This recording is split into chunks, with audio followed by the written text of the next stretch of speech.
Welcome into another edition of Hand Raise Guys, presented by Comer Heating and Air, Southern Air Conditioning and Heating. On tonight's show, we're joined by Jackson, Mississippi attorney Ryan Burns, who may very well have solved the 50-year-old question of who was D.B. Cooper.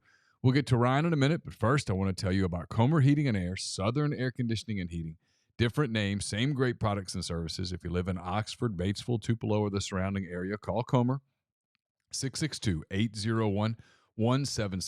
If you live in Hernando, Memphis, or the surrounding area, call the people at Southern, 662-429-4429.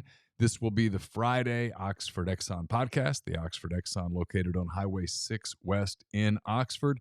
You can try to win box tickets to the series finale next weekend, Ole Miss versus Arkansas at Swayze Field. Simply tweet at Oxford Exxon and use the hashtag RebelReady. I'm coming to you from the Clark Ford Studios. Clark Ford is in Amory, Mississippi. 662-257-1900 is the number. Call it. Ask for Corey Clark. Tell Corey what Ford product you're looking for. He will send you a quote within 15 minutes in business hours. Right to the bottom line. No hassle, no haggle. You get your quote. You can do what you would like with that quote. You can shop it around, or you can do what I've done, what I'll do again, what I recommend that you do, and that is hop into a Clark Ford today. It's a great product. The service is amazing. Corey and the people at Clark Ford, they want to be your car guy. They want to be your truck guy. They'll prove to you what that means when you make the call. 662-257-1900. Ryan Burns and all other guests join on the myperfectfranchise.net hotline. If you're a displaced corporate executive or you're wanting to put your career in your own hands, maybe you're an experienced entrepreneur wanting to diversify, Andy eluded can help. He's a longtime Rivals.com board member, a diehard college football fan, and a franchise veteran. Andy owns multiple franchises and businesses, and he uses his expertise to help others find their American dream through a very thorough and free consultation process. So call Andy, put your life and your career in your own hands. It's 100% free. So what do you have to lose? Find your perfect franchise at myperfectfranchise.net. or contact Andy anytime at andy@myperfectfranchise.net or 404-973-9901.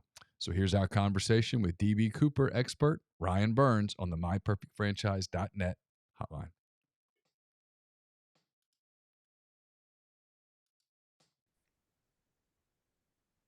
Ryan Burns now joining us on the My Perfect Franchise hotline. Ryan, we've been wanting to do this for a long time since you educated so many people on the message board with the D.B. Cooper saga, your chase of it to figure out who D.B. Cooper was. You think you have made a lot of inroads in that, so I'm excited to hear about that.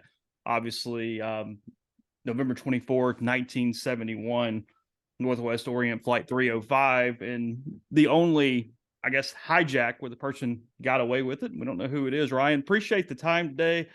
I guess I want to start here. I'm going to have you set up sort of what happened that day. I got some questions about that. First, where were you on that day in November of 1971? I mean, you kind of have a D.B. Cooper look to you. I mean, well, are you innocent? Yes, my father was innocent as well. He had just got back from the military in 71, so. Okay. All right. So there was military background. See, you're already giving yourself up. There's a chance right there.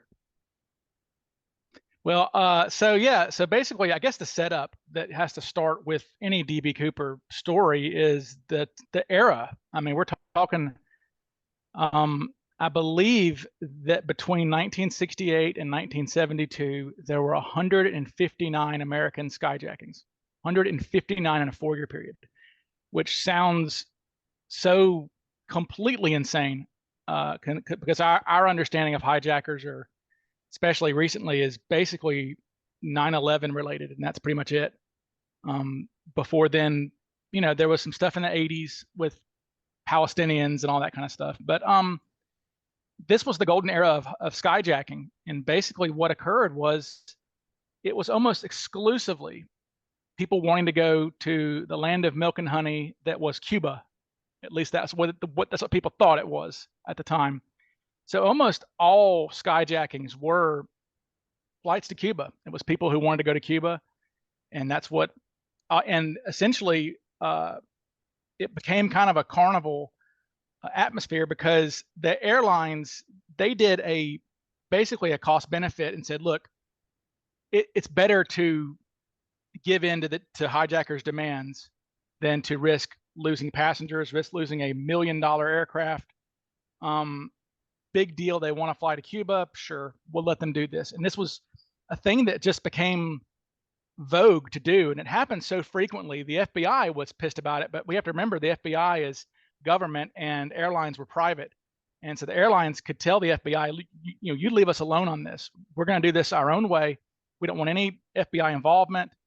And the FBI was so, the government really wanted to stop. They really wanted to stop this. The airlines wanted it too, but the problem with stopping hijackings is that it costs money to prevent these things. And again, is it worth it? So my favorite story is about this era is that the government actually considered designing a completely fake replica, complete full-scale replica of the Havana airport, somewhere like south of Miami, so they could land there, and these hijackers could come off the plane and just walk into the arms of FBI agents, who are in this fake airport. And now they never got that far, but it was actually a bill that was put into the Congress, I think. I mean, they got that far on it. But yeah, so this was the era of hijackings, and essentially you got what you wanted. If you got on a plane, it didn't matter what kind of weapon you had, didn't matter what was going on. It was, a trip. And in fact, people weren't scared when they got hijacked. If you read the articles from people back then, when they were hijacked, they were, hey, we got to go to Cuba, we got cigars and we got rum, and we'd go on the beach. And basically, because Castro was doing PR, he would, hey, he would let the Americans get off the plane and stretch their legs and go to the beach. And here's, now of course these cigars and things, they would be confiscated before they landed. So the pilots would say, hey, you back there, y'all smoke your cigars before we land at, JFK Airport or whatever. So that's how they used to do it. But it was pretty interesting that they used to do it that way. But anyway, so that's the era. And of course, you also have to remember that airline security literally did not exist. There was no such thing. There were no metal detectors. You didn't have to show an ID to buy an airplane ticket. In fact, some of the airlines would allow you to board the aircraft and buy your ticket on the plane as you're sitting there. So it was a different world altogether. It's hard for us to even comprehend that.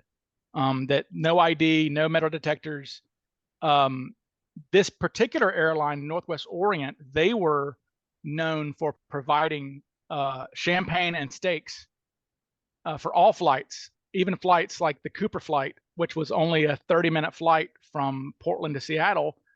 Complimentary champagne and meals were served. So even on a 30-minute flight, it was just kind of, it's hard to understand the era. And it's also the era of we call them the sexy stewardesses, with the go-go boots and all that sort of stuff that we see in the old films. I mean, airlines, it's just a different world. So the world that Cooper walked into was a world where he knew he could get what he wanted just by asking for it. Now, the FBI was always going to try to get involved a little bit, and it was the airline's duty to say, no, back off. So November 24th was the day before Thanksgiving. Okay. Now, what's interesting is that these days, travel around Thanksgiving is one of the busiest days of the year, but back then it was not at all, because people just didn't travel. Basically, if you traveled back then, it was for work. People didn't travel as far to see. I mean, your family unit was a lot smaller back then, a lot closer to your area where you're from. So people weren't flying all across the place. So it was mainly businessmen, and businessmen had already come home, a lot of them, before Thanksgiving. So most of the passengers on this flight, there were only, I should know the exact count, I believe there were 35 passengers, not including DB Cooper, on a 727, which holds, I don't know, 120. So it was very limited passengers on the aircraft. So basically, it was just a regular flight. That aircraft had gone all the way from DC that morning. That crew had gone from DC to Minneapolis, then to Spokane, Washington, to Montana. They had gone all over the place. And they had landed in Portland, and they were just getting their passengers on board, and it was going to be a little milk run, a 30-minute flight. Not a big deal, up and down, essentially. And the second to last passenger to board the plane was a middle-aged man with black hair, kind of hair like mine a little bit, kind of thinning hair, about 6 feet tall. He walked on. He had bought his ticket in the terminal. He walked on and sat down. And the first thing he did, because he was he was sat in the rearmost seat in the he sat in the aisle seat of the far back right seat. He ordered because remember you ordered your drink even before takeoff back then. So he ordered a bourbon and 7-Up, which is I always thought maybe it was a 7 and 7 or something, because 7-Up was used, but it was a bourbon and 7-Up, which I've never had that. Chase, have you ever had a bourbon and 7-Up? No, I can't say I have. Neal? I had a Seagram's and 7, but I don't know that I've ever had a. I don't probably bourbon. back. I've had bourbon and Sprite, but maybe not 7-Up. So I guess that's close enough. Sprite. Yeah. Yeah. I mean, I've probably put 7-Up or Sprite into Jack Daniels or Jim Beam or something back in the day. That's probably happened before. I'm going to stop you real quick. And I mean, obviously most people listening to this have the general idea what happened before you take me through the rest of the day. But do we know the answer to this? Why, obviously, as you said, November 24th was not a huge travel day. Maybe that played into it. But beyond that, why this flight, and why a flight that only was 30 minutes, I think 37 officially minutes long? Because you don't have a lot of time to not get it executed in that way, right? I mean, is there some reasons why it was this exact flight? Because it's Portland to Seattle, correct? Yes, correct. 30 minutes. So now, Tina, the stewardess who sat with him for 5 hours, actually asked him, why did you pick this flight? And he said, it suited my time and purpose. It suited my goal. So I think that knowing that aircraft will always whenever an aircraft lands, they refuel to the max, just because you never know what's going to happen. You may have to circle for 3 hours, which is what they ended up doing. So I guess he knew that he would have a full tank of gas in this plane. Some have theorized that he knew that, and it is true. It turned out to be true that a lot of the good FBI agents were off because it was the day before Thanksgiving, so they weren't there. It was kind of the backup crew, cops and FBI. So, and that's kind of, like I said, that's how it turned out to be. So, and he knew that, I don't know. Now, some people have speculated that he was a guy who had a job, that he needed to do it on a kind of a longer weekend, I guess, or a holiday weekend, so he could be back at work the next Monday. And from a topography standpoint, this area suited him from a isolation, from where he parachutes, that kind of thing, right? Well, sort of. That we'll get into that, but it's kind of a misnomer that he jumped in an area that was really wild and wilderness. TV shows, Unsolved Mysteries, In Search Of, all these type of shows, they always show like basically a tundra of trees, like a big forest area. But where he actually jumped, where we think now he jumped, was only about 5 miles north of Vancouver, Washington, which is Vancouver, Washington. I mean, basically the county just to give people an idea, the county that he jumped into, where we think he jumped into now, at the time had a population of 200,000 people. So not isolated at all. I mean, again, where he jumped was 5 miles north of Vancouver, Washington, which puts him about 10 miles north of Portland, Oregon, which is a major metropolitan city. So he's not jumping into the Yukon, which is what TV shows like to, I guess, dramatize this as being he's jumping. But he was just as likely to land on top of somebody's car on the interstate as he was, or land on somebody's house as he was to be impaled on a tree. Okay, so it wasn't the terrain. I guess that, I mean, it's hard to say why he chose this flight. But the other,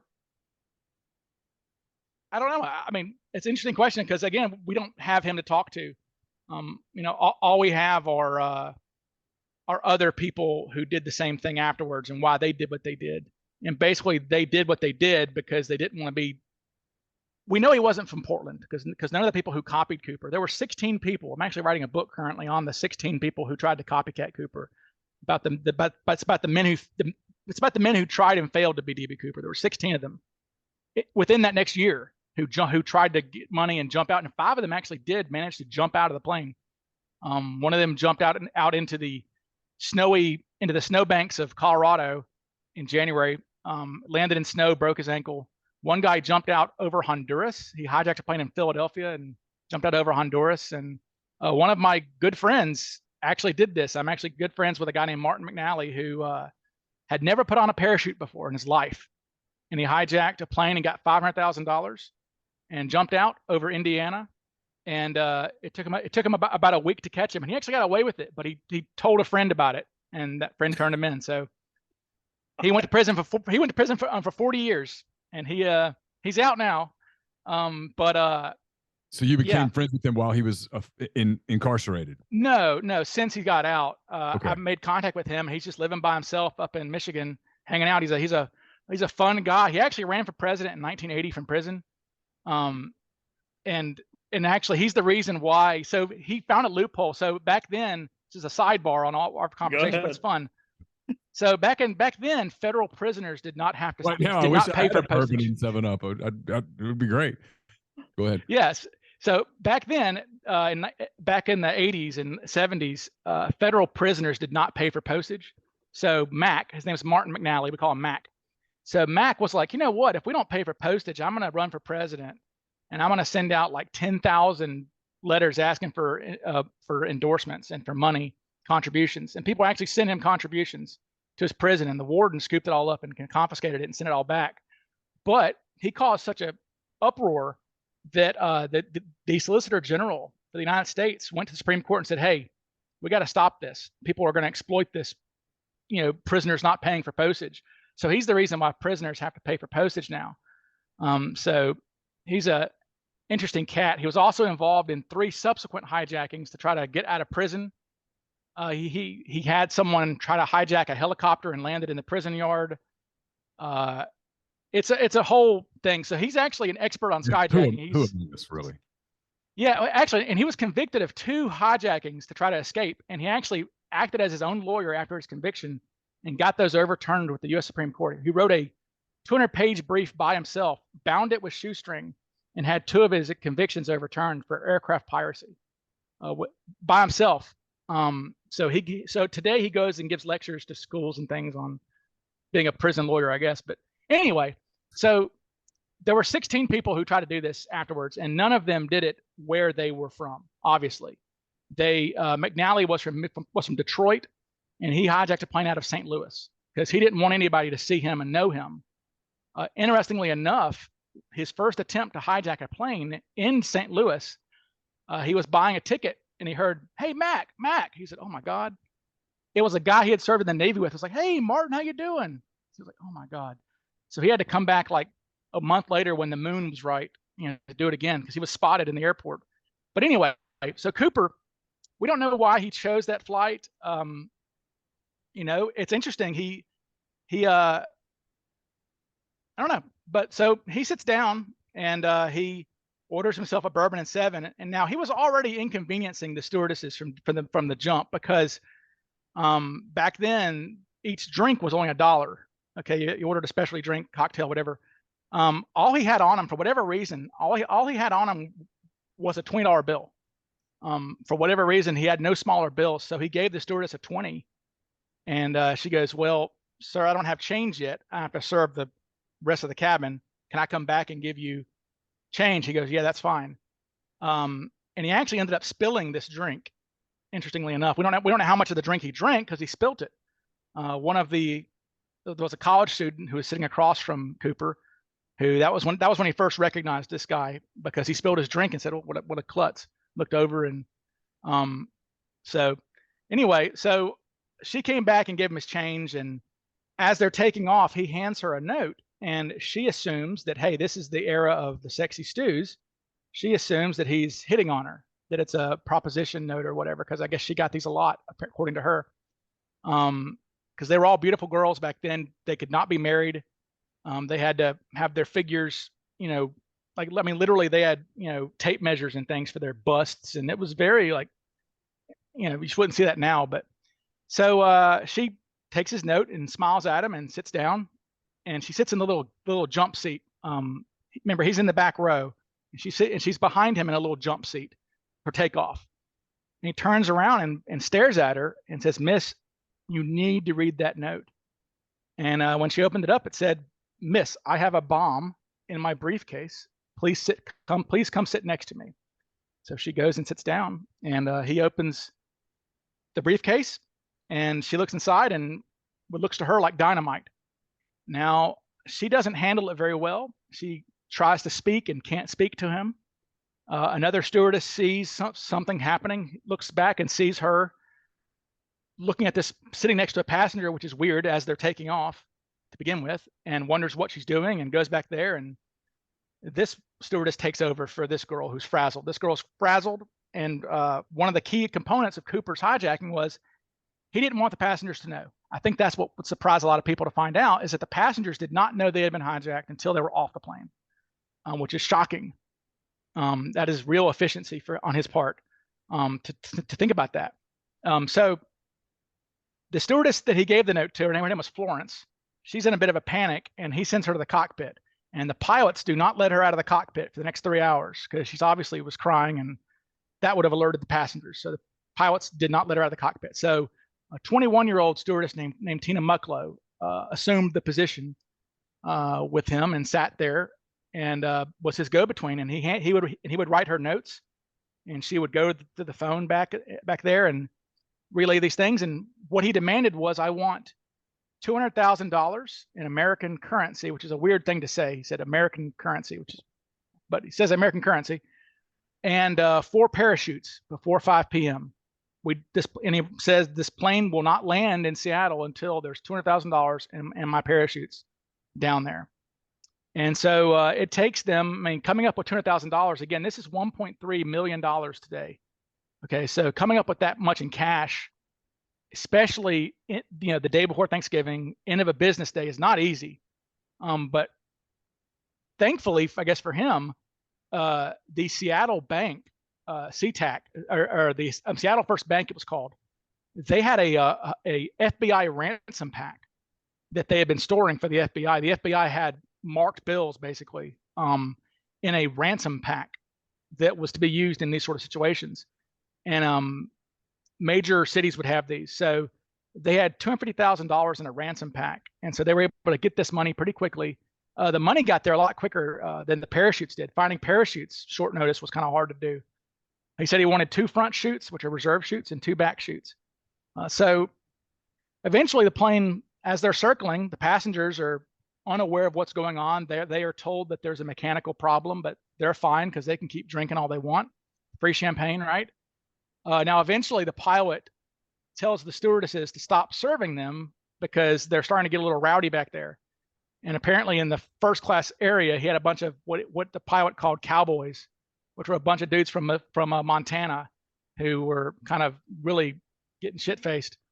And the pilot was worried that if they find out there's a hijacking, they're going to go yeehawing, and they may have guns themselves, right? You know, nobody's checked for guns. So these cowboys, who knows what they've got on them. So the pilot says, cut off the booze, ladies. And so they do. And that makes them passengers even more agitated. So they're finally they land in Seattle, and the passengers, but Cooper says, "Hey, look," he's smart. But again, he says, "I won't let the passengers off until the money's on board." Okay. Now, so the stewardess goes out the front and brings his money on board, a big white sack. Now, all the passengers, this is when a couple of them who are less shit-faced and more observant notice this bag, and they're going, "What the hell is this?" And they have no idea, but they see a woman walk back with a bag, and it has a bank stamp stenciled on it. So there's a few of them are kind of curious. In fact, one of the passengers was an assistant U.S. attorney for Seattle. So it would have been his case if it had been prosecuted there. He was actually on a plane, and he gets off, and as he's walking off, he sees FBI agents that he knows from work and goes, "Hey, what the hell's going on?" And they say, "Hey, man, there was a hijacker on board." But what's important to remember about this is that why it's critical that nobody knew about it. It wasn't just to keep you from being attacked as a hijacker. It's to keep people from looking at you, to being aware of you, right? If nobody knows you're a hijacker, you're just some other dude. So now, a few of them, now the college kids, it's important that one of the witnesses who were important other than the stewardesses, was one that's pretty critical. I was a college student who sat across from Cooper. His name was Bill Mitchell. He was 20 years old. He was a University of Oregon football player, I believe. And he had his books all out. He was studying. Bill ended up working for Boeing as an engineer for his career. But he was a smart guy, and he was studying. And Cooper actually told her to move him. He said, "Hey, you're going to move that guy, move that kid out of here. I don't want him near us." And she actually asked him to move, and he said, "No." He said, "I'm not going anywhere, ma'am. I'm comfortable here with my books." So she goes back and sits next to Cooper, and Cooper doesn't press the point. He goes, "Okay, I don't want to, alert anybody." But the college kid only paid attention to DB Cooper because he was upset because this girl who was close to his age was paying him no attention. This cute girl, he was a cute guy. They're the same age. She's not even offering him drinks. She's not paying any attention to him. She is sitting next to what he called a geeky old man. His terms was a geeky old man, and with a turkey neck. He said, "I could not understand why this geeky old man wearing sunglasses. Who does he think he is wearing sunglasses in a plane? And why is she sitting next to him for all these hours?" His first thought was he must have been somebody with the airline, like a executive who was observing flight procedures or something, right? So the passengers get off the plane. The money's on board. Finally, the parachutes are brought on board, and he says, "Okay." They say, "What do you want us to do now, sir?" He goes, "Well, I want you to refuel this plane, and then we're going to fly to Mexico." And or he says Mexico City. And they go, "Okay, well, we can't fly all the way to Mexico City with this plane. We have to refuel somewhere." And finally, he goes, they throw out some names: Reno, LA. He goes, "Fine, Reno's fine. I don't care." Now he says he doesn't care because he's not. That doesn't matter where it's going because he's going to jump out at some point. Now again, what's smart about Cooper? There's a couple things to remember. Let's pause here. That he claimed he had a suitcase bomb. Now, why that's important is because that the FBI was pretty pissed about this. They thought that was pretty genius. Because what that did, whether the bomb was real or not, probably not real. It didn't need to be real, right, for his purposes. I mean, he could have had whatever in there. So, but what that did is that kept the FBI from storming the plane and trying to engage him from because he could just blow it up and kill everybody, kill the FBI agents. Maybe in some scenario if he had a gun, he could get a shot off, but a bomb kills everybody. And he had shown the stewardess, like, "Hey, I can, if I put this wire or whatever right here, it all blows." Yeah, it blows up. Yeah, he showed her exactly how it could do it. And what's interesting though, Tina, the second stewardess who sat with him, her father was a electrician. So she actually understood wirings and things, and she gave a really good description of the bomb because he showed her the bomb too, and she gave a really good description. And it turns out that bomb could have, if it had been dynamite. Now again, this is 1971. Dynamite could be purchased by anybody at the time because people used them to blow up beaver dams and things. So if it was a real bomb, it would have worked. I believe some U.S. Marines did a thing where they put together a bomb for the government with this to try to replicate it, and it blew up. So it would have blown up. It had enough amps to explode. So, and I have speculated that the bomb may have been real because, let's say this is a guy with kids or whatever, who's who's in a jam. If you blow yourself up, now I don't think he would have blown himself up in the sky. There would have been no reason to do that. But if he blew himself up on the ground, if he had gotten everybody off the plane or whatever and was cornered by the FBI, you blow yourself up back then, there's no DNA. You're going to remain unidentified, right? Whereas if he's shot in a shootout with FBI, they're going to put his dead face on the cover of TV and on the newspaper saying, Does anybody know who this man is? So he probably didn't want his face on the cover of a magazine or whatever, right? His dead face. So I think it could have been real, but I mean, probably not. But anyway, so the briefcase was a brilliant thing because that kept him from being stormed by the FBI. And also requesting 4 parachutes was brilliant too, because what that did is that basically made the FBI and law enforcement think he was going to make a stewardess jump with him. And the result of that would be that he knew that the chutes were going to be good parachutes, because they would not risk giving rags in there, and have some girl plummet to her death. Now the FBI has since said that they would never do that because they don't have the authority to execute people, which is what that would be if they had given them bad parachutes. And we can look at the subsequent copycat hijackers who were all given good parachutes. So now those subsequent copycatters were given good parachutes, but they were given parachutes that had trackers in them. They had wised up, and that's one reason why Cooper eventually gets away with it, is because he caught them by surprise. This was completely novel. It's a novel crime. Whoever thought of jumping from your crime scene, right? That's brilliant, really. It's a genius thing. I mean, you jump away from your crime scene before people even know you're gone. So, but at any rate, as we jump back to where we were, he says, fuel up and take off, go to Mexico City. Pilots go, okay, we have to land in Reno first. He goes, fine. So they take off. I guess for visualization purposes, I need to step back. The Boeing 727 had a unique design feature. It had stairs that came down the back. It had internal stairs that lowered from the ass end of the plane, essentially. And that's how passengers would board. It negated the need for a terminal hookup or a truck that had stairs on it, or pulling up to a terminal and having the thing come out. A lot easier to just park and lower stairs out the back, and passengers could just come and go that way. So that was critical because that was the only aircraft. There was also a DC-9 had that feature too, but there's only 2 aircraft where you could do that. And why that's important is because that would allow you to actually jump out of a jet. As we think about jets now, they have the front door of a jet. That's how you come off. Well, you can't jump out because you would, going 300 miles an hour, you would just crash into the wing of the plane, right? So the only way to safely egress from a jet would be to jump off these stairs.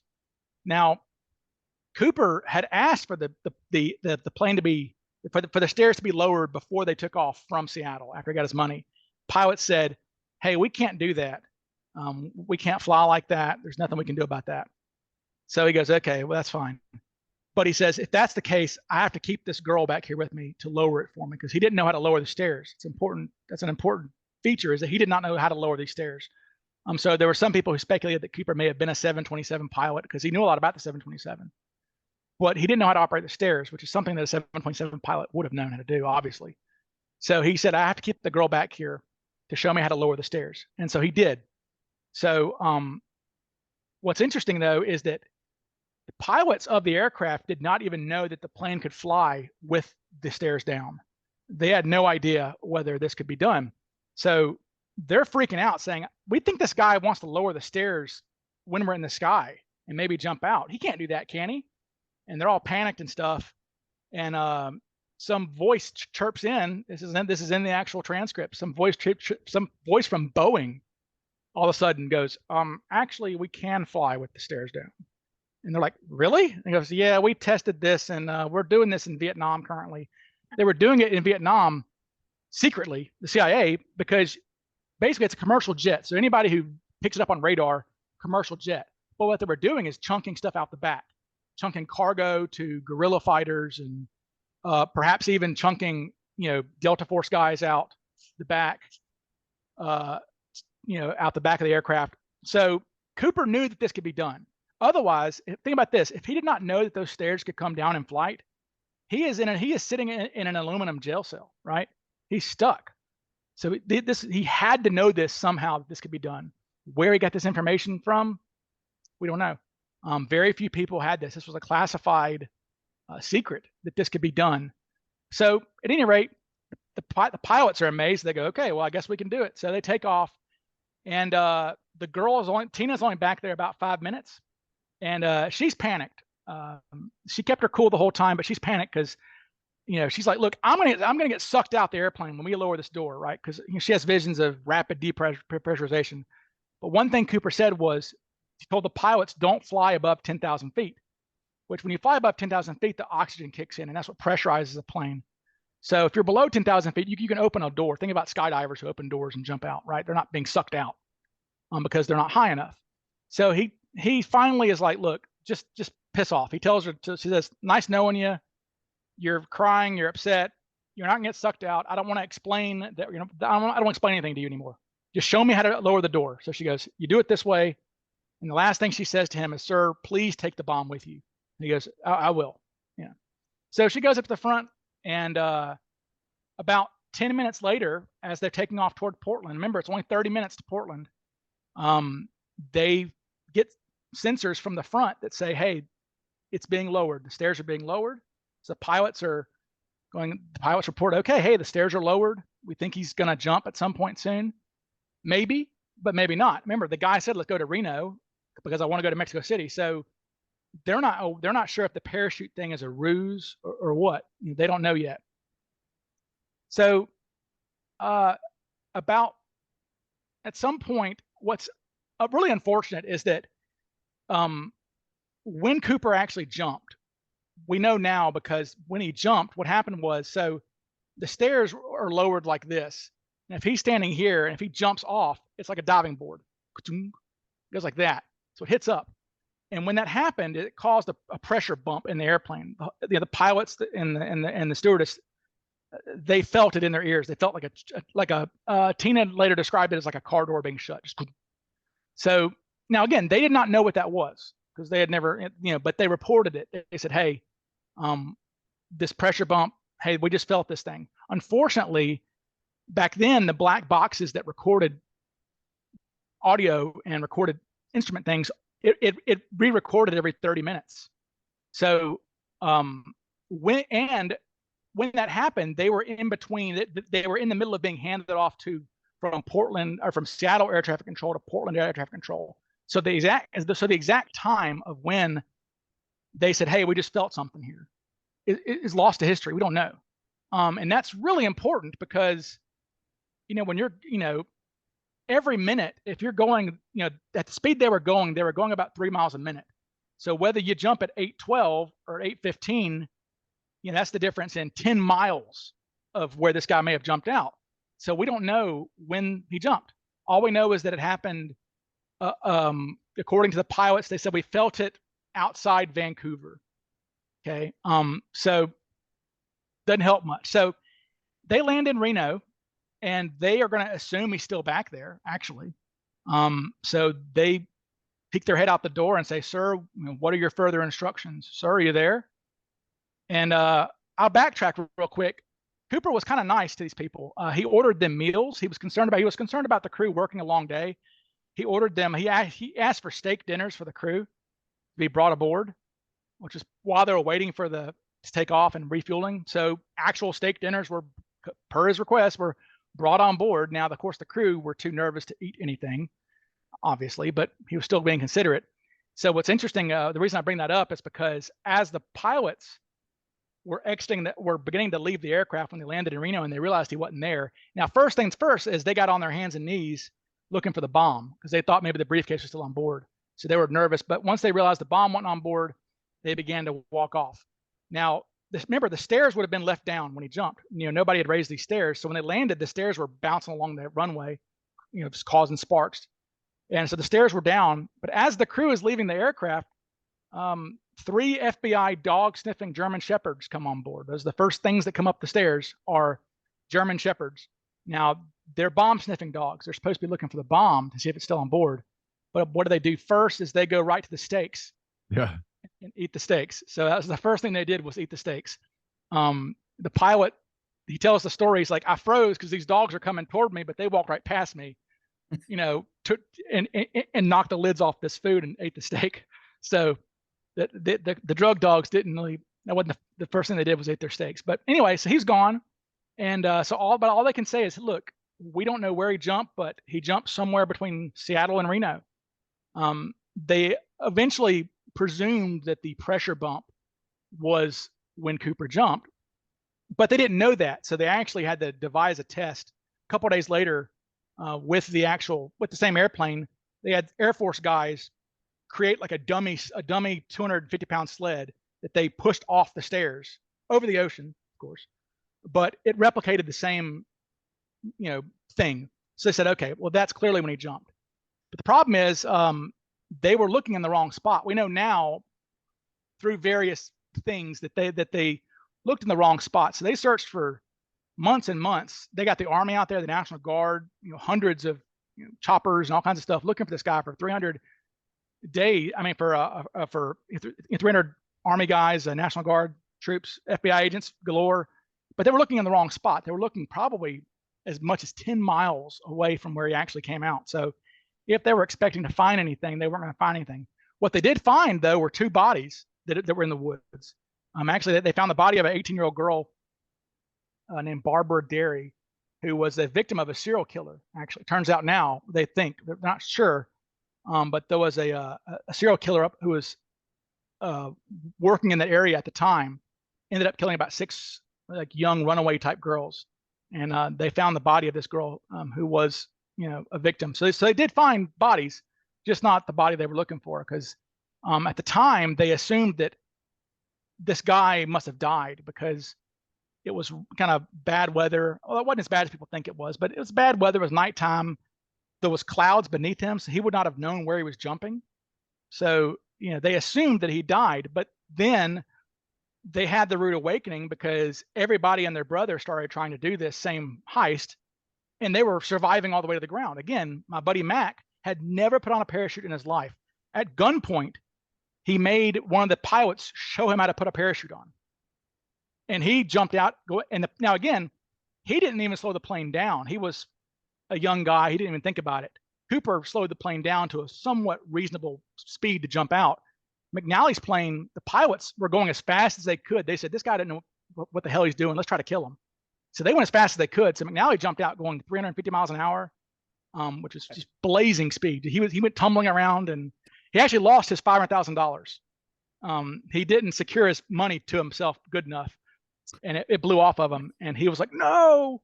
And the way Mac tells it, he says, I was floating down there. I just lost my money. I said, I just lost $500,000 from 10,000 feet. I will never find this money. No way at nighttime, right?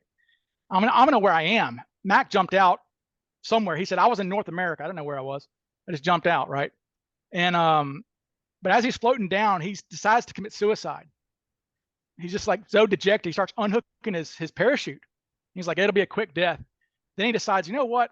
And this is the way Mac talks. He goes, where there's life, there's hope, is what I started thinking. So I said, you know what? I can just do the same thing next week and get the money back. So he was like, say, put his parachute back on and said, I'm going to land and I'm going to do the same heist. So he literally, when he went back home, he actually, going back to Mac, the first person who found him was the local sheriff. Came across him walking down the road after he had buried the parachute. Mac was looking for a car to hotwire to drive home. And the local sheriff pulls up and says, hey, young man, who are you? He goes, oh, I'm whatever. And the sheriff starts interrogating him. He says, where have you been?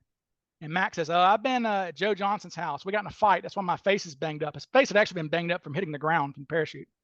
But he said, oh, we got in a fight, and I'm walking home. And he goes, and now the sheriff thought this may have been a made-up story. So the sheriff goes, oh, yeah, Joe Johnson, I know him. He's got 3 kids. And Mac immediately thinks, oh, this is a trick. Matt goes, oh, no. Joe's got 1 daughter. And the sheriff goes, maybe he's telling the truth. He goes, well, look, we're looking for a skyjacker who jumped out over this area recently. It's a bad time to be hitchhiking. Do you want to ride into town? So the actual sheriff gives the skyjacker that everyone's looking for a ride back into town. And Mac ended up staying at a hotel for 3 days with about 100 FBI agents who were all looking for him because he couldn't get a ride out of town for about 3 days.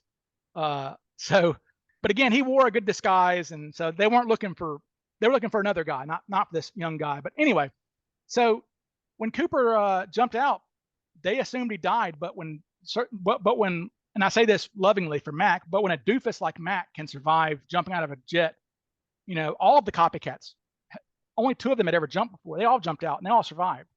And there have been Cooper researchers. There's a Cooper researcher I'm friends with who studied, basically he studied World War II pilots who bailed out. And basically all the records indicate that you had a 98% survival rate as long as you jumped out of an aircraft wearing a parachute. Now, again, none of the guys in World War II had ever parachuted before. That was an emergency. I mean, they were told how to wear it and you pull it and it opens, right? That, no crew who ever jumped out over Germany had ever skydived before or ever even jumped out of a plane. That's what, that was a waste of time to teach them how to do that. And they had a 98% survival rate, and they're jumping out of death spiraling aircraft, not out of a slow moving, jet and, off of a diving board essentially. So Cooper survived for sure. Now the FBI, of course, have always maintained that he died, because what else are they going to say? Well, shit, he got away. And they can't say that. And also it's a kind of a warning. Oh, don't do drugs, kids. If you jump out of an aircraft, you'll splat down in the middle of the woods and we'll never find you. Right? So that's kind of, if you watch, TV shows and things like that, that have come out ever since then, it was still an active investigation until 2016. So the only information that was released was what the FBI wanted to be released, right? So they would have, their token agents go on Unsolved Mysteries or whatever and say, oh, well, we think he augured into the ground. They say he augured into the ground, it's like screwing himself in the ground. That we think he was a doofus. We think he had never put on a parachute before. We think this wasn't well thought out. But when they closed this case in 2016, what that did is that opened themselves up to be FOIA'd. The Freedom of Information Act. You can file that on cases that are closed with the FBI. So a federal judge, the FBI was sued for all of their DB Cooper documents in 2016, and a federal judge, there's about 75,000 of these documents. So that's another thing too. When they say that we think he died, they put 45 years and 75,000 documents into finding this jerk. They didn't think he died. They understood that he lived. They wanted to catch him. Yeah, because he's alive. He's not dead, right? So this federal judge said, okay, government, you guys have to release 500 documents every month until we're done. And so ever since 2017, January 2017, it's like a little Easter egg for people like me, dorks like me. Every month on the FBI's website, here's 500 new documents about the Cooper case. And reading their actual documents, it's funny because you'll read a document from an FBI agent who you saw on Unsolved Mysteries saying, oh, there's no way this guy lived. Well, his actual words, internal memos to J. Edgar Hoover, are like, we're pretty sure he lived at this point. We can't find a body. All these other doofuses are jumping out and they're living. He's alive. We need to find this guy. So what they're saying, and also they like to say it was a storm of the century too. They say Cooper jumped in a you'll see a freezing rainstorm. One FBI agent said he may have frozen to death before he hit the ground. That's not even medically possible. Okay. But they would say things like that. Whereas we know from the actual documents now, for example, these FBI documents we have indicate we have the actual National Weather Service data from 8:10 p.m. in that county where he jumped. It was 44 degrees, right? And light rain showers. That's Portland weather. That's typical, 44 degrees. He's not going to freeze to death in the air or on the ground, right? I mean, so wherever he jumped, he made his way out. And it's important to remember that no evidence has ever been found. Where he jumped is now a county of 1 million people, basically, outside Portland. It's basically the Portland suburb in Washington is where he jumped out. So that land has been developed. If there was a body with a parachute and money strapped to it, a skeleton would have been found when they were breaking ground on the new Pizza Hut, right? I mean, they would have found something would have been found, at some point. So, yeah. Quick aside here, because I want to hear about your research, what you've got going on, and what you think you have discovered at this point. But how'd you get into this? I mean, because you've become one of the foremost experts on this case, on this DB Cooper thing. Certainly put, man hours that you probably don't want to think about to this point on this situation, away from work and family and whatever else. I guess my question is why. Okay. Well, basically, I I'm a criminal defense attorney by trade. I was a prosecutor for a while, and I'm a criminal defense attorney. I specialize in expungements. So anybody listening, if you have if your uncle had a drug charge when he was at Ole Miss, or your brother had a drug charge when he was at Ole Miss 25 years ago, I can remove that from their record as long as they've been a good little boy ever since then. These things can be removed. So expungements are not really. It's not the kind of work that takes up a lot of my time. I have a good business. I'm kind of the guy for Mississippi expungements, I guess. So I've got a pretty good business going, pretty good business model that doesn't require a lot of my time. So I have a lot of free time. A lot of lawyers play golf. I don't play golf. I DB Cooper.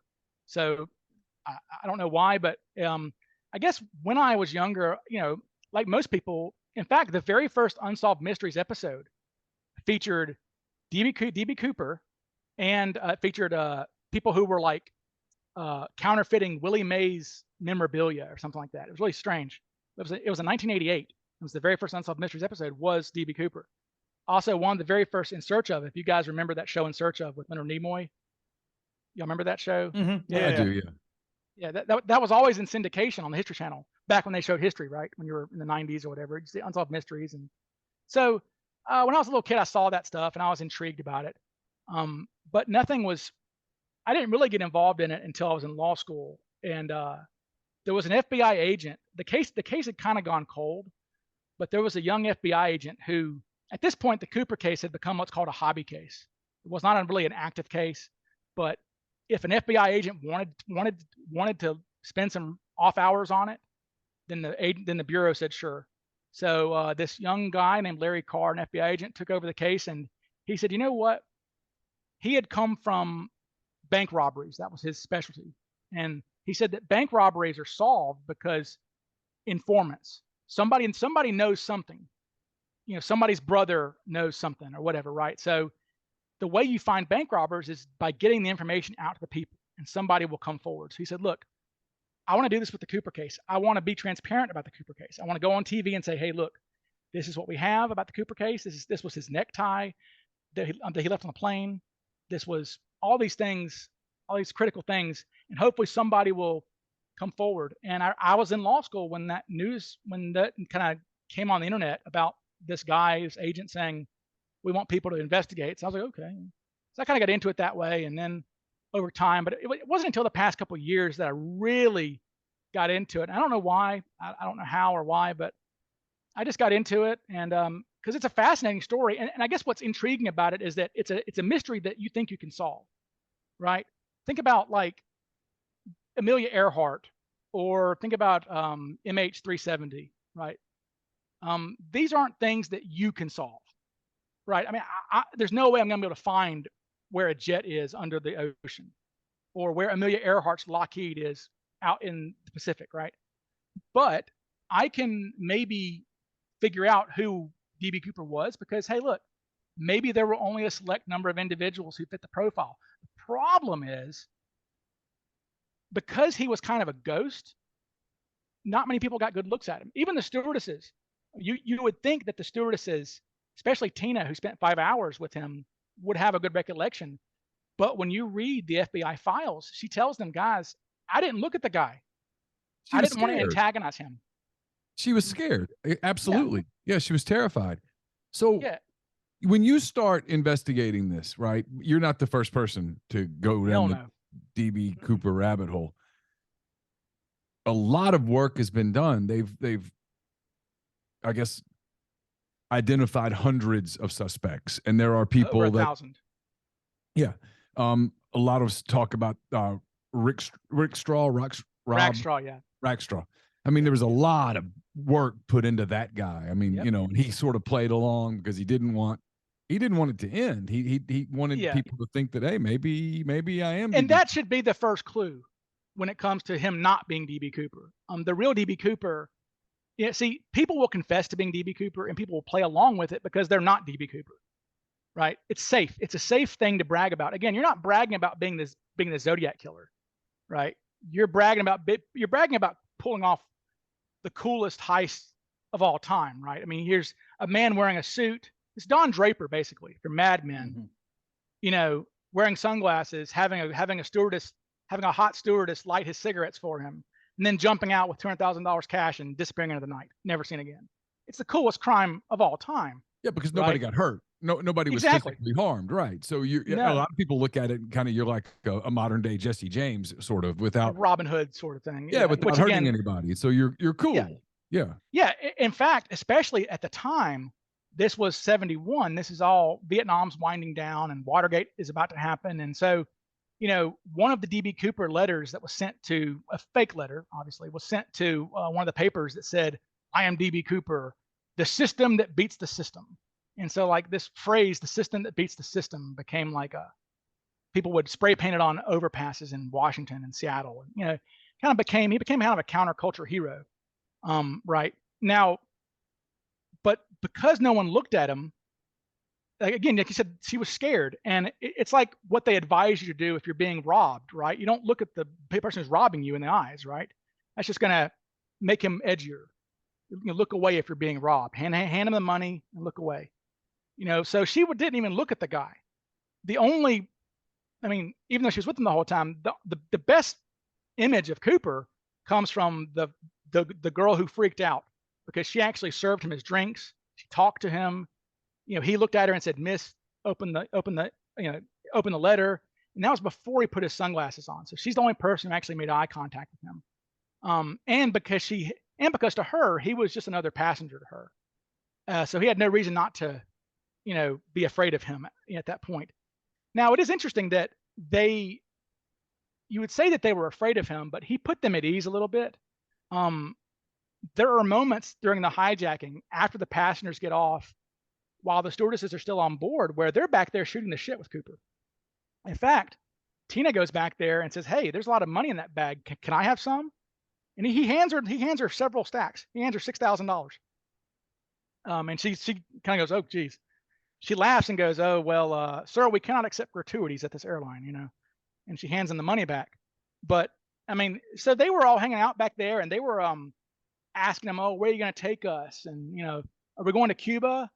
And Tina actually told Cooper, she said that all the stewardesses kept swimsuits, like all stewardesses at the time, regardless of the season, kept swimsuits in their overnight bags in case they were hijacked to Cuba and got a chance to go on the beach. So she even tells him, "Hey, are we going to Cuba?" And he goes, "No, sorry about that. We're not going to Cuba, but it'll be okay." So they weren't too afraid of him, but again, they were not going to look him in the eyes and antagonize him to a point. And I think they understood that he wasn't going to harm them. Now, some people who do psychology have intimated that what that means is that Cooper actually was an older individual in his 50s, perhaps. He was kind of fatherly to them. They weren't, to be blunt about it, they were not sexually intimidated by him. They weren't afraid of being assaulted by him. You know, because this is a man who's got a lot of power, and these are girls in go-go shorts and things like that. But they weren't. Again, if somebody has a bomb, if I think someone has a bomb, I am as far away from that bomb as possible. The captain never told the stewardesses to go back there. This is after the passengers got off. Everybody told the stewardesses to go back there and shoot the shit with him, but they did anyway. They're back there just hanging out. So at a certain point, they must have understood that this wasn't going to be bad for them, and they were just hanging out. So, but yeah, I guess jumping around a little bit. Good. Yeah, I want to get into how you began to look in a different area, DB Cooper, than everybody else, because there were so many people that went down the same handful of people, and they would get together and they would debate these people and all of that stuff, and it was obvious, really, even to someone like me who didn't start looking into this really until you emailed us the first time. Yeah. That it wasn't those guys. It's not that person. That person's interesting and they might have a story, but it really doesn't match. You went in a completely different investigative path to find a completely different lead that led you to someone that all of these people over decades never talked about. Yep. So all these suspects throughout history most of them have had what's called silver bullets. What I mean by that is perhaps the guy is 5'6". Well, Cooper was 5'10" to 6 feet tall ish. So somebody who's 5'6" can't be DB Cooper, right? Or with Rackstraw. Okay, Rackstraw certainly was capable of doing something like this. He was a bit of a bad dude, and he was a bad individual. He killed his stepfather, got away with it. He was not a good person by any means. But Robert Rackstraw was 27 years old at the time.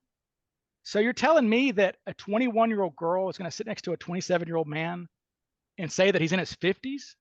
No, absolutely not. And also think about the vernacular. Like, I mean, age goes beyond just looks. Like if Neal, if you sit, I mean, you're 52 right now. 53. Yeah. 50 flirth. Yeah, 53. So if you're sitting next to a plane and you're talking to a guy who's 20 years old or 21 years old, the way you talk to him is not the same way that his contemporaries talk to him, right? There's different, our dialogue is even different, right? So if Robert Rackstraw, when I talk to my daughters and their friends, we have different ways of communicating. They're in their different rhythm. Yeah, they're 20. They would have been roughly the age of Tina. Yeah. Campbell's Tina's age. If that, yeah, exactly. Yeah. And that should make you realize how much the pilots really admired her. She's a girl who's Campbell's age, and she's dealing with a dynamite bomb, all these passengers, keeping a guy cool. I mean, if you watch documentaries, one of the surviving pilots, a guy named Bill Radchick, he always cries. Every time he talks about Tina Mucklow, he starts to cry because he says how brave she was through all that. Now, she broke down. She collapsed as soon as she got in the car in the airport in Reno. There's a photo of her leaving, and she's got a big thing of Kleenex. So she fell apart and sobbed once she got out of there, but she kept her cool the whole time. So yeah, age is, so they thought he was older, mid 40s, 50s. So Rackstraw's he's basically a contemporary of these girls. So it's not him. And they can say he put makeup on. Look, no, that's just, and again, he played along too much to be the real guy. I got frustrated with the Netflix documentary because they spent so much time on Rackstraw, and I'm like, but it's not him, and everyone knows it's not him, and you could easily do this documentary in a different way, and tell people it's not him. So it's an enormous frustration. In fact, there's a documentary called DB Cooper Case Closed from 2016, which is another Rackstraw centric documentary, which is actually the one that caused the FBI to close the case because they were involved in the production of it, and they said this is stupid. I mean, we're not going to solve this. So, but that was entirely about Rackstraw. And at the end of it, Tina Mucklow is showing a picture of Rackstraw and goes, no, it's not him. I mean, so it's like they spend 4 hours in this documentary building up Rackstraw when they know what the end is. And it's the same thing that happened on the Netflix documentary. All this time and energy on Rackstraw when it's so obviously not him. It's very frustrating. And the other one that people go to is Richard McCoy. Now, Richard McCoy is a fascinating person. For those who don't know, Richard McCoy, called the real McCoy. He was a decorated Vietnam Green Beret, a chopper pilot who was studying criminal justice at BYU when Cooper happened. And he was like, that's interesting. He was a skydiver also. He said, that's interesting. So he started writing a term paper on how to thwart skyjackings. Remember, he was a criminal justice major. How can we stop skyjackings? And his conclusion upon writing it was, well, shit, they can't stop it. We can't. Well, I could do this. And he found out earlier that year in 1972 that he thought he had a brain tumor that was going to kill him. He had 2 young kids. He was making, $500 a month. It was nothing. He had no job. He was too old to be, McCoy ends up doing a DB Cooper hijacking, and McCoy looks similar to Cooper. He had balding. He was 29 years old, but he was balding, and he pulled it off perfectly. And the FBI was convinced. He said, oh, crap. This is DB Cooper. He's striking again. He lost the money because the money never turned up in circulation, right? It was all marked.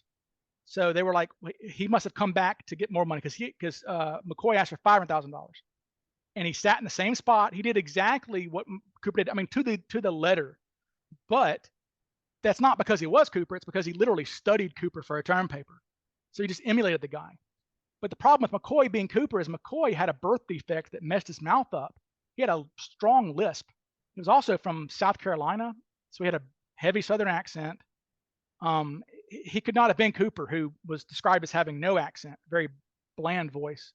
No distinguishing features at all on Cooper. So they ended up catching McCoy, and he went to prison, and he escaped prison in 74, ended up being killed by the FBI in 74. So with them dying, people are like, well, we'll never know if it was Cooper or not. But again, if, you know, he wasn't Cooper, within days of his arrest, and again, we have all the FBI documents now. Within days of McCoy's arrest, audio recordings of his voice were played for the stewardesses. Photos of him were shown to the stewardess and all the witnesses. All of them said, no way, that's not the guy. He's too young and just doesn't look like him. But anyway, so as far as what we did, I guess we can get into the tie, is that Cooper supposedly, there were no prints of value found on the aircraft for him. No fingerprints on his chair that really were of value. He asked for all the ransom notes to be brought back to him before he jumped. He left nothing on the plane. In fact, he had some matches that he was using for his cigarettes to be lit by Tina. Now remember, the reason he didn't light his own cigarettes is because he kept his hand in the bomb the whole time, as a ploy, I guess. So his right hand was in the window seat with the bomb inside the briefcase. So he could only use his left hand, which I've speculated he was left-handed. Because if you're going to do something like this for hours, you want your dominant hand to be the hand that can reach into the aisle and do things, right? So I think he was left-handed. And also his tie, the tie clip on his tie went from the left side, which indicates a left-handed person put it on. So I think he was a left-handed person, which actually kind of narrows things down a little bit if you consider it. But it's not dispositive whether he was or was not. But anyway, when Tina lights the last match from his matchbook, she throws it in the trash. He goes, no, give that back to me. He takes a discarded matchbook with him. I mean, he wanted nothing on the plane, but he made one mistake. When he was putting his parachute on in the back of the plane with the lights off, he took his tie off. It was a clip-on tie. And what do we do as men when we take a tie off? The first thing we do is throw it on whatever's closest. You know, it's just almost an instinct, a reflex. You just lay it on a bed or whatever you do, and you keep. So I think he instinctively took his tie off and threw it on the seat, intending to pick it up before he left. But because the seats were dark, it was dark, and he was kind of, concerned about other things like not dying in the next 5 minutes. His mortality was on him. He just left it. Now, the tie was a secret for years. The FBI kept the tie a secret because their whole thinking was, if somebody comes forward with information on DB Cooper, we can ask them, what did you leave on the plane? Or what did he leave on the plane? And if they can't answer his necktie, well, then it's a waste of time. So they kept that in reserve. Looking back, it was kind of a mistake because that tie is it's got a unique tie clip on it. And perhaps they could have publicized that and said, hey, the skyjacker left this tie. Do you know anybody who fits the description who has a tie like this? And that would have helped, probably. But they kept it in reserve. So it wasn't until the 90s when the tie was even talked about.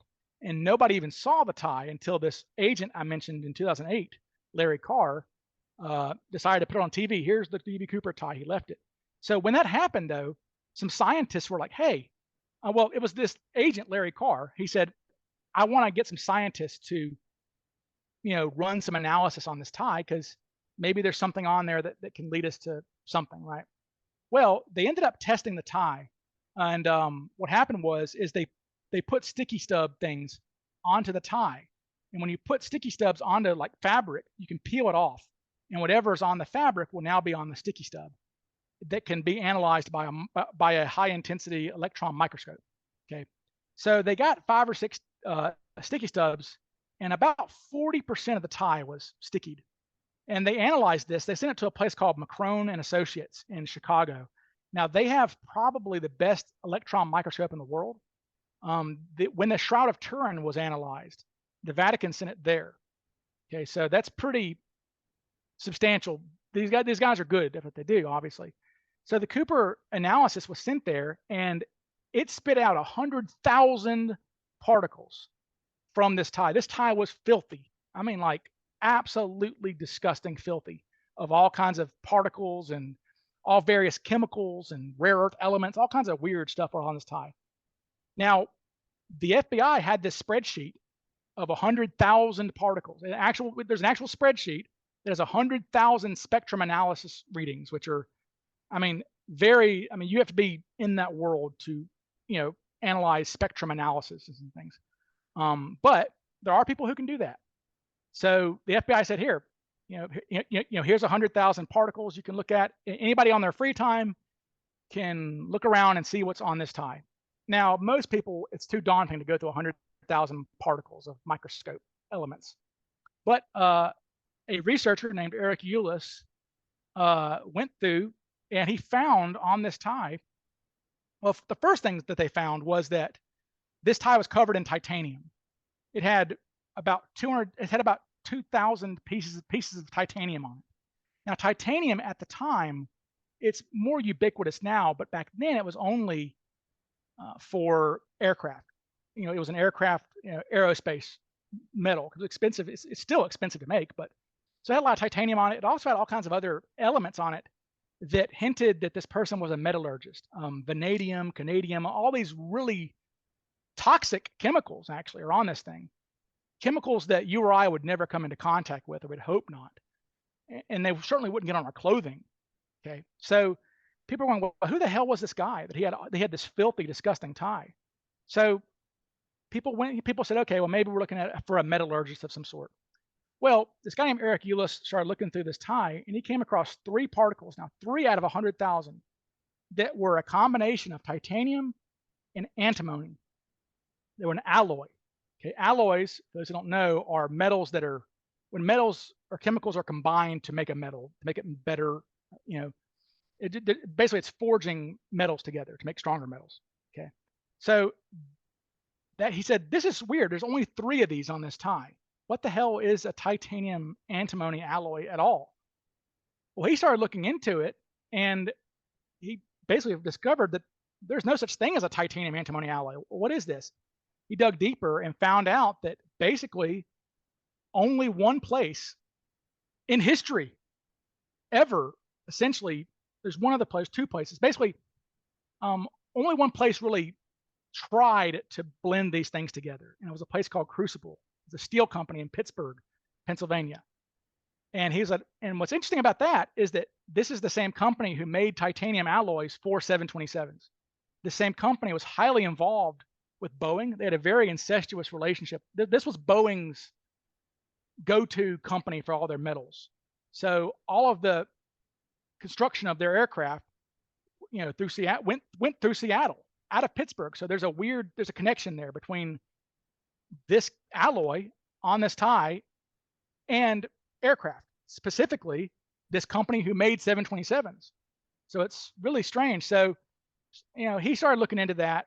And then what happened was a buddy of mine on the Cooper group, on this Facebook group, a great researcher.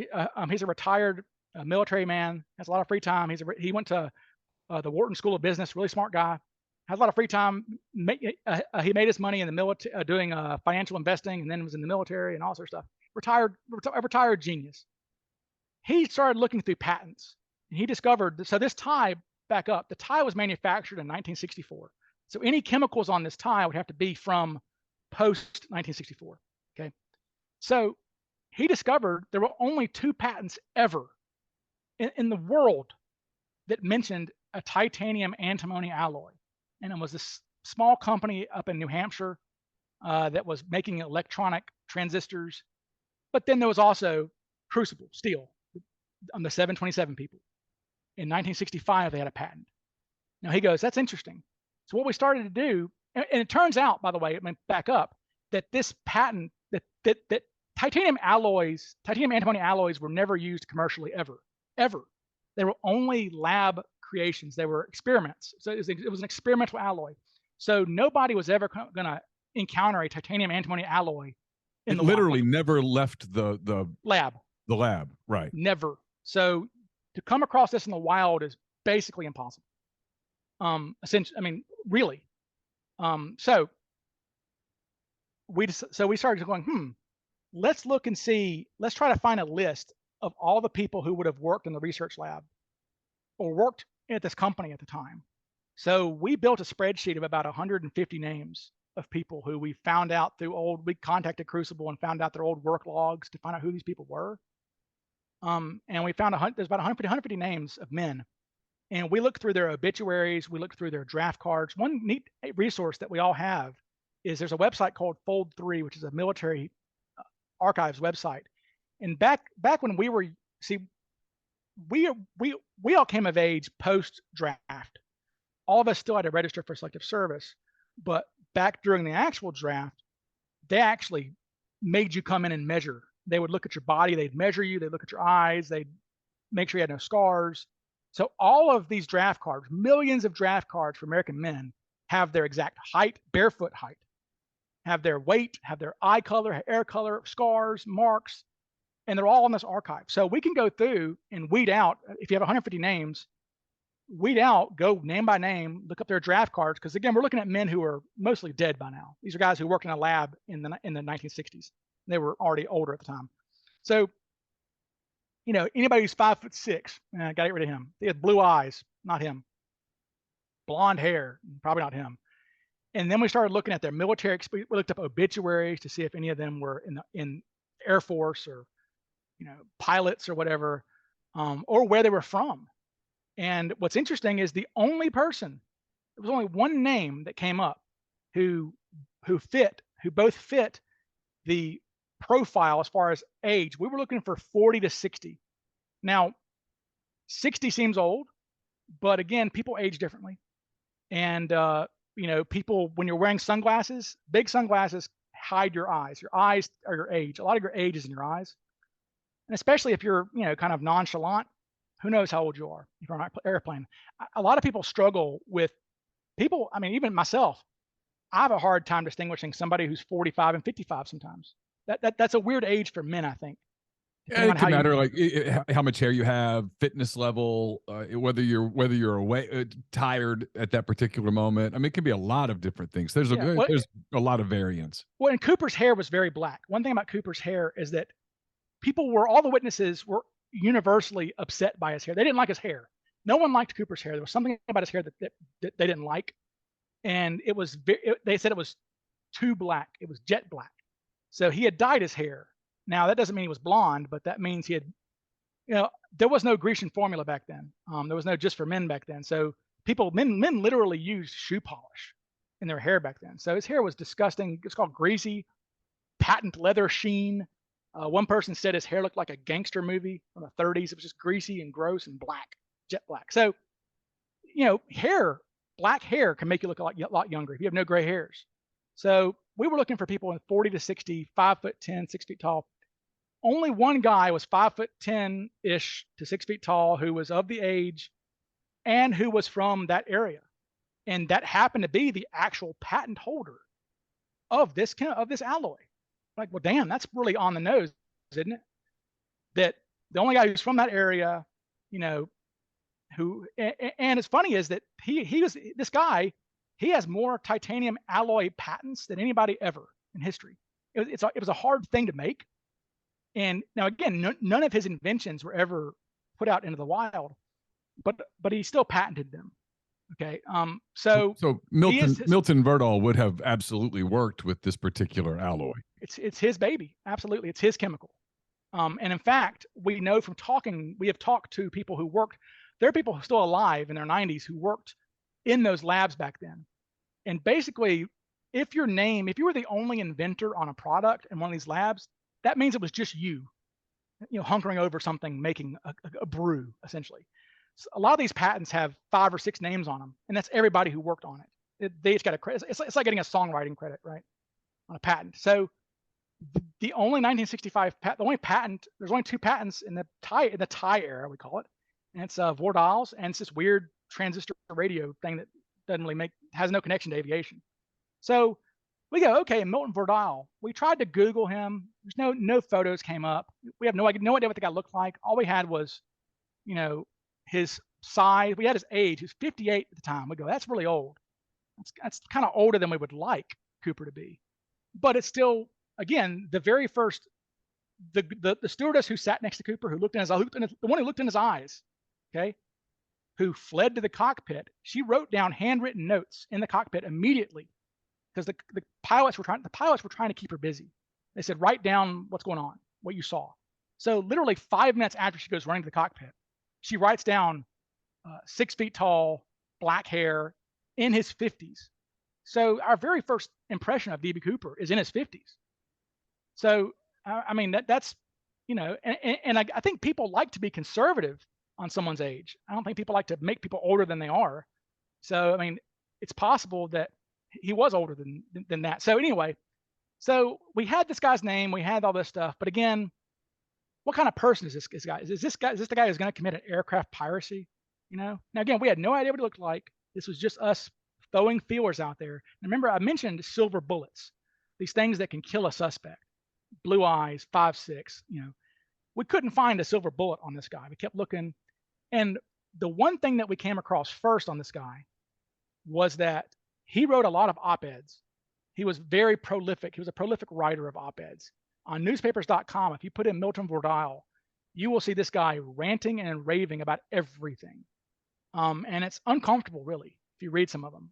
It's almost, he's so smart. And again, let me back up a little bit. Milton Vordahl worked on the Manhattan Project. He didn't serve in World War II as a soldier because he was exempt because they put him on the Manhattan Project. And he actually, the Fat Man bomb is what was dropped on Nagasaki. That was built at the Hanford site in Washington State. That's where Vordahl was. He actually, there was some fuel cell problem thing had happened during the construction of the Fat Man bomb that was going to kill it completely. And they were worried, we got to shut this whole thing down. But Vordahl came up with the formula or whatever to fix it. So when he died in 2002, he had one obituary ever, and it was in some metalworking magazine. And the only thing it mentioned, clearly it was written by him before his death, was his Manhattan Project thing. He was proud. He was very proud of that. And he actually received like a commendation from Congress or something under the table. Thank you for. He was a genius, a true genius. This man had almost 100 inventions. If you go on patentguru.com, look up Milton Vordahl. He has inventions for beer, beer brewing, refrigeration, explosives. He has patents for explosives. He worked for Remington Company for a while. But his op-eds are kind of strange. It's almost, my first impression was it's very Unabomber-y. If you read the Unabomber Manifesto, it's weird. It's like, it makes sense. The grammar is correct, but it doesn't read correct. You know what I'm saying? Like, it's got something unique about it. And remember, they published it on purpose, the Unabomber, because they said somebody's going to recognize this speech pattern. And it was his brother, if I recall. That's correct. Spotted it. Yeah. So Vordahl had this weird language, this weird style that he wrote in, but it's kind of dark. He has op-eds where he extols the values of paganism. So he was an open pagan in the 1960s. Who did that? He spoke in favor of apartheid, of eugenics. He was a believer in eugenics. So a bit of a dark individual in a lot of ways. Had some issues. We found out that when he was 31, he was married and had a 7-year-old daughter, and he ran off with a 20-year-old babysitter and never spoke to his daughter again. That is sociopathic behavior, folks. To abandon your own child and never speak to them again. To run off with a 20-year-old babysitter when you're 31. Now he ended up having 4 kids with the babysitter. He's stuck with her, and that was his wife, who he was with for 60 years. But still, that's bad behavior, essentially. Now, so we started looking at more, and we're like, that guy's kind of weird, because if this guy had been like, Ward Cleaver, he's not hijacking a plane. But this guy's kind of creepy. There's a creepy element to this person. Something strange about this guy. We also found out that he was an avid golfer. He was a great golfer, actually, a very, very good golfer. He actually made his own golf clubs with titanium. He was so cheap, by the way. This guy was so cheap. He made contact lenses for his children in the 60s. Those are some brave kids to put contact lenses that your dad made in your eyeballs. So he made contact lenses for his children in the 60s, back when they were hard lenses. He made these. So made contact lenses. He made braces for his children. So this is a guy with a lot of a variety of skills to do things, but also is cheap. and had some kind of a dark streak to him. What happened, though, is important to remember that in 1971, Boeing had a contract with the U.S. government to make what's called the SST, which was basically it was the Concorde for America. As we know, the Cold War was a giant penis measuring contest, essentially, right? So if the Soviets have something, we got to have that, right? So the Soviets had a commercial supersonic jet. It was crappy and crashed a lot, but they had one. The French and the English had the Concorde. Well, by God, America needs to have a supersonic jet, right? So Boeing landed a government contract to make the supersonic transport jet. And Boeing was making 40 or 50 of these at the time. And these were, because they would go supersonic, they would get so hot, they had to be made out of titanium. The whole aircraft were titanium aircraft. And now remember, Vordahl in fact, Vordahl has more titanium patents in the 60s than anybody else that we came across. In fact, he has the patent, the SR-71 Blackbird. The coating on the plane was one of his patents. But let's remember, all of his patents were signed. He got no royalties ever from any of these things. So he has patents in the 727, he has patents in DC-9s, he has patents in aerospace, he had patents. The SR-71 Blackbird was his patent. He got no royalty, he didn't get a dime off of it. It's like the guy who worked for Nike who made the swoosh, right? No royalties at all. Okay, so Vordahl's not a wealthy man by any means. At this point, he had moved over by 71. He was working for a company called Tymet, Titanium Metalworking, a company of America in Nevada. And now, I mean, back up, I don't think I mentioned, originally he's from Washington State. Vordahl was from Washington, went to Washington State University. He was living there at the time of the hijacking in Washington. But he also owned a place in Vegas. Now, some people speculate he was with the mob. Remember, 1971 is still casino, Joe Pesci type mob. The mob still ran Vegas in 71. So he had a house in Vegas and a house in Pateros, Washington, where he lived. But what happened, though, is once we had landed on the moon, all these other things, the government pulled the plug on the SST in March of 71. And this is not an exaggeration, about 10,000 Boeing engineers were laid off. 10,000 were laid off. In fact, Seattle just became a bus city in a way. Let's tie that in. Seattle's called the Supersonics, the NBA team. I guess, do they still exist, the Supersonics? They're now the Oklahoma City Thunder. That's right. I knew. I was like, wait a second, that's a defunct team, isn't it? Yeah. I'm talking about the Washington Senators here. Yes, the Supersonics. That's why. It's because of that stuff, Boeing and that sort of stuff. But there was actually a billboard in Seattle that was put up that said, "Will the last one out of Seattle turn off the lights?" Because everybody was leaving because they had lost their jobs. Well, here's Vordahl, Mr. Titanium himself, right? His dream now is this whole fleet of beautiful titanium aircraft. And plug is pulled. And his factory where he was working was shut down. His factory was shut down. He lost his job, 58 years old, middle-aged. Who's going to hire me now? Because titanium has gone bust. This is all I know how to do is make titanium. Turns out, I found out by looking through newspaper articles that the head of the research lab, his boss, who fired him, was a guy named Don Cooper. Now let's remember that DB Cooper is a misnomer. The actual hijacker's name is Dan Cooper. That was his alias was Dan Cooper. Turns out that there was a notary public in Vancouver, Washington, whose name was DB Cooper. For some reason, some radio person was listening in on the hijacking, on the feed of the hijacking as it was occurring, and they were discussing Dan Cooper, the cops or whatever. And some cop goes, "Oh, well, there's a DB Cooper somewhere. We know about that guy, right?" And just flippant remark that some reporter, as you know, the first one to report it, oftentimes that becomes the story. So he says DB Cooper. He, in his haste to get the story right, to break the story of the hijacking, is a guy named DB Cooper hijacked the plane. It's actually Dan Cooper. So anyway, Vordahl's boss, who fired him 3 months before the hijacking, was named Don Cooper. Make of that what you will. That's a hop and a skip away from Dan Cooper. Might mean nothing, But so now again, let's remember, we had no idea what this guy looked like yet. None.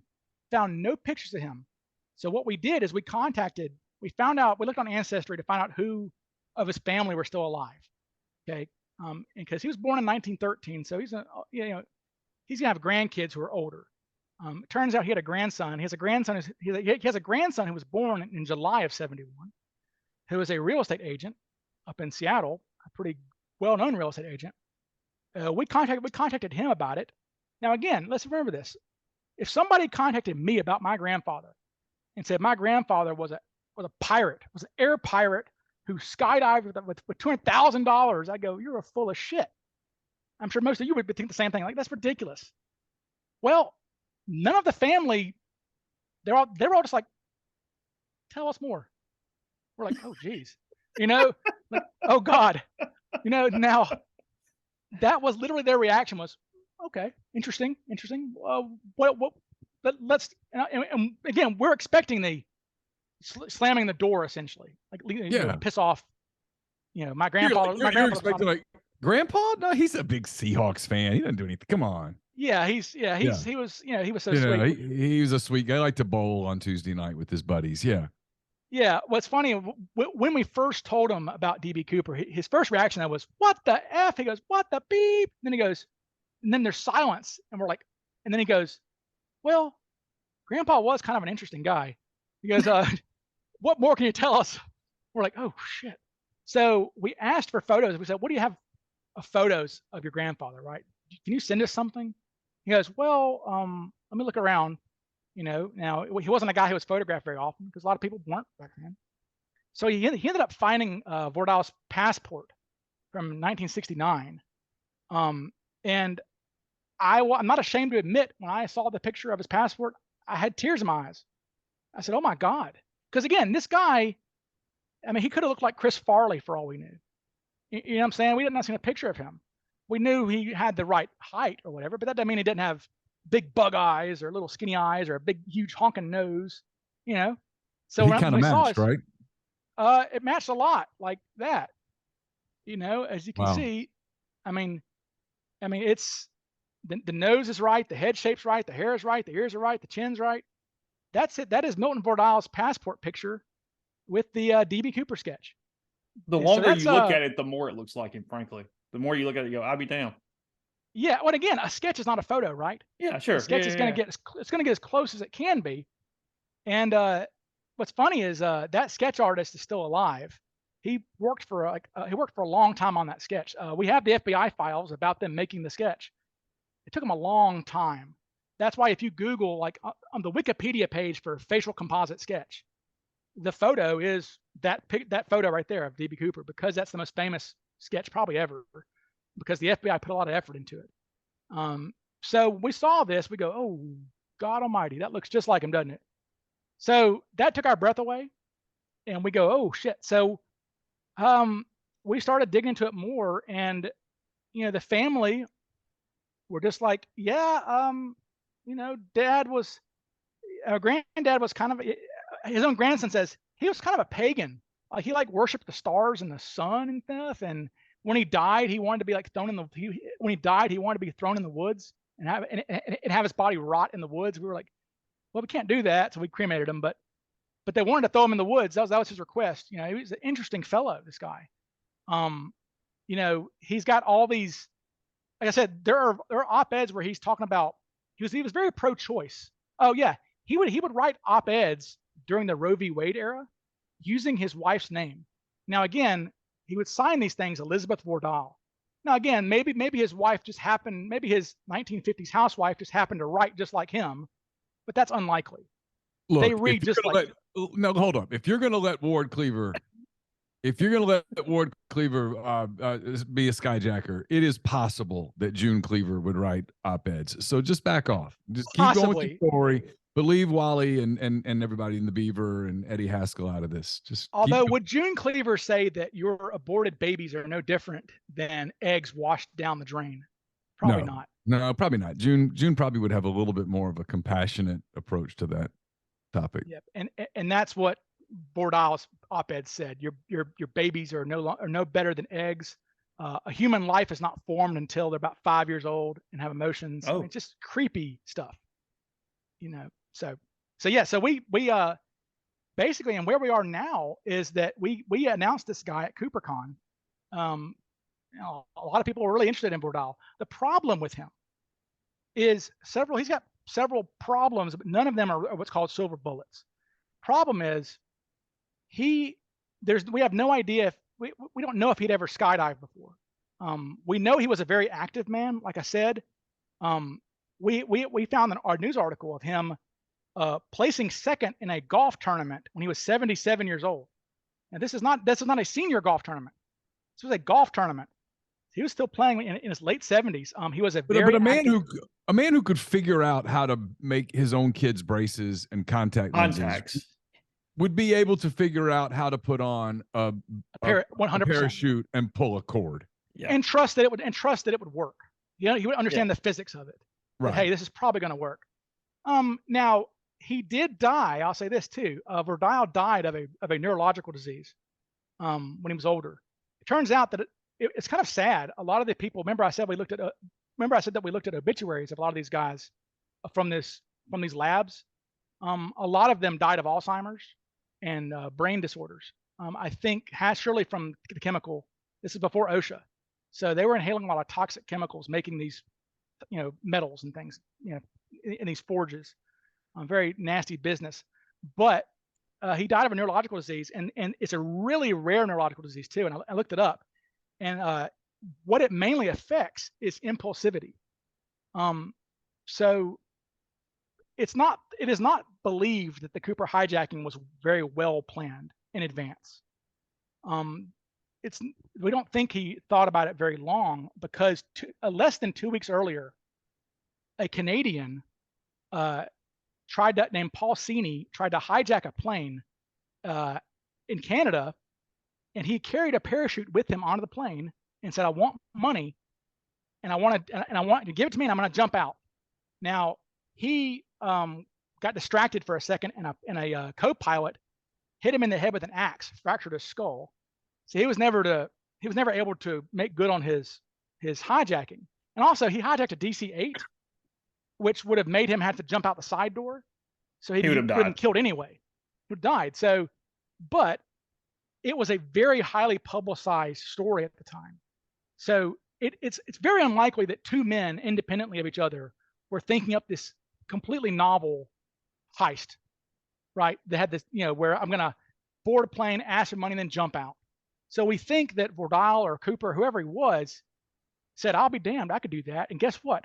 Bill over beers told me that they did an air test on 727s. They can fly with the stairs down, because that's all it would take, right? Is Boeing? Remember, Boeing was involved with the testing, so they knew it could be done. So all it takes is, golfing with somebody who says, "Oh man, guess what? We jump out over Vietnam too," So just somebody spilled the beans. So Cooper he had less than 2 weeks to plan this thing out, or maybe even less time. But yeah, if you're a genius Manhattan Project guy, you can figure out a parachute. And also, again, he was an athlete.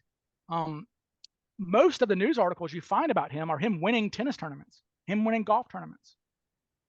So was he employed at the time of the? So he didn't have anywhere to be on Monday morning. Oh hell no! No, remember his factory had been shut down.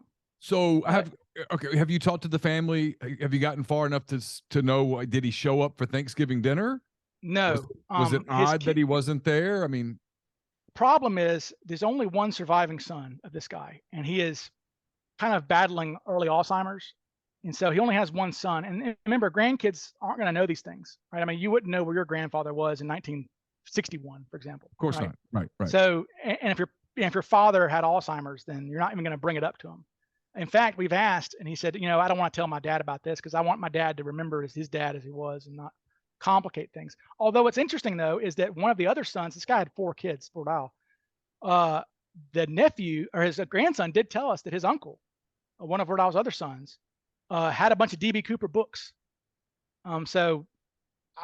Before he died, he said, "Yeah, my uncle was interested in that stuff. I don't know why, but he was. So I don't know." But So no, we don't know. The problem is, yeah, memory. It's a long time ago, and this is a time before the internet. I mean, you think about like, I think about my stepfather was a very reckless individual. Okay, when I was growing up, my stepfather grew up in the Amazon. He was a missionary kid. He grew up very reckless. Doing Amazon things in America. We had a private, we had a Piper plane that we owned. He would fly through the clouds before he was IFR rated. He did a lot of risky things with me as a child. He would swim under, like in the Pearl River. He would go swimming. He would swim under boats that were going over with propellers. Very odd behavior. But would anybody know that 50 years from now that my stepfather behaved that way? No, that's not gonna be in the newspapers or anything, right? So that tells us a lot when the family is like, well, okay, because they would know his personality, And again, when Vordahl died, his grandson was 32 years old, so the grandson knew him as a man, and not just as my grandfather died when I was 8 or whatever. It's different. So he knew him as a man, and he knew him well, and isn't like piss off.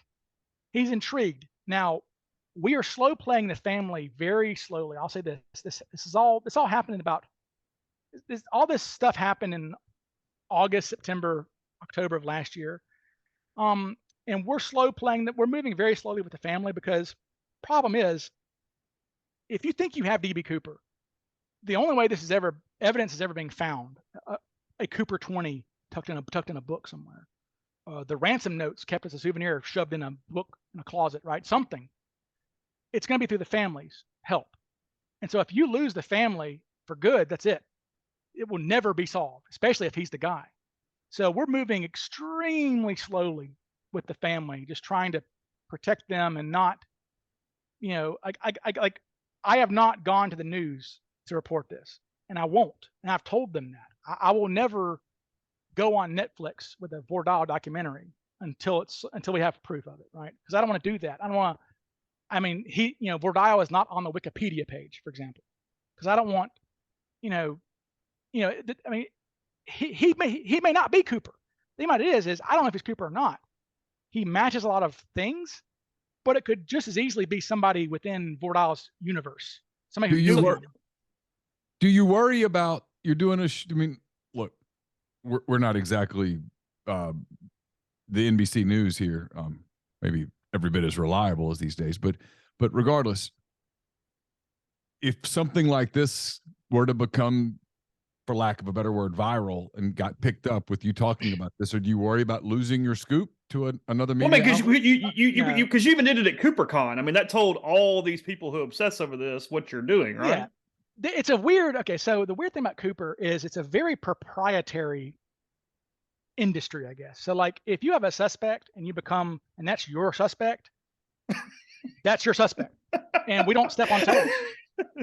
It's just kind of like college baseball recruiting. Yeah, I mean, Robert Rackstraw is this guy named Tom Colbert, who's in all the documentaries. That's his guy.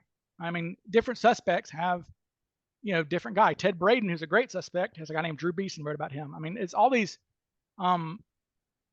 suspects have their guys. So I guess I'm the guy for Vordahl, which in a weird way, I would prefer I would prefer not to be the Vordahl guy, because I love the case as a whole more than I love solving it in a weird way. Solving it, I mean, it's almost like the question is always, what do we do once we solve it definitively? What do we do now? The answer is always we find out how the money ended up on a sandbar.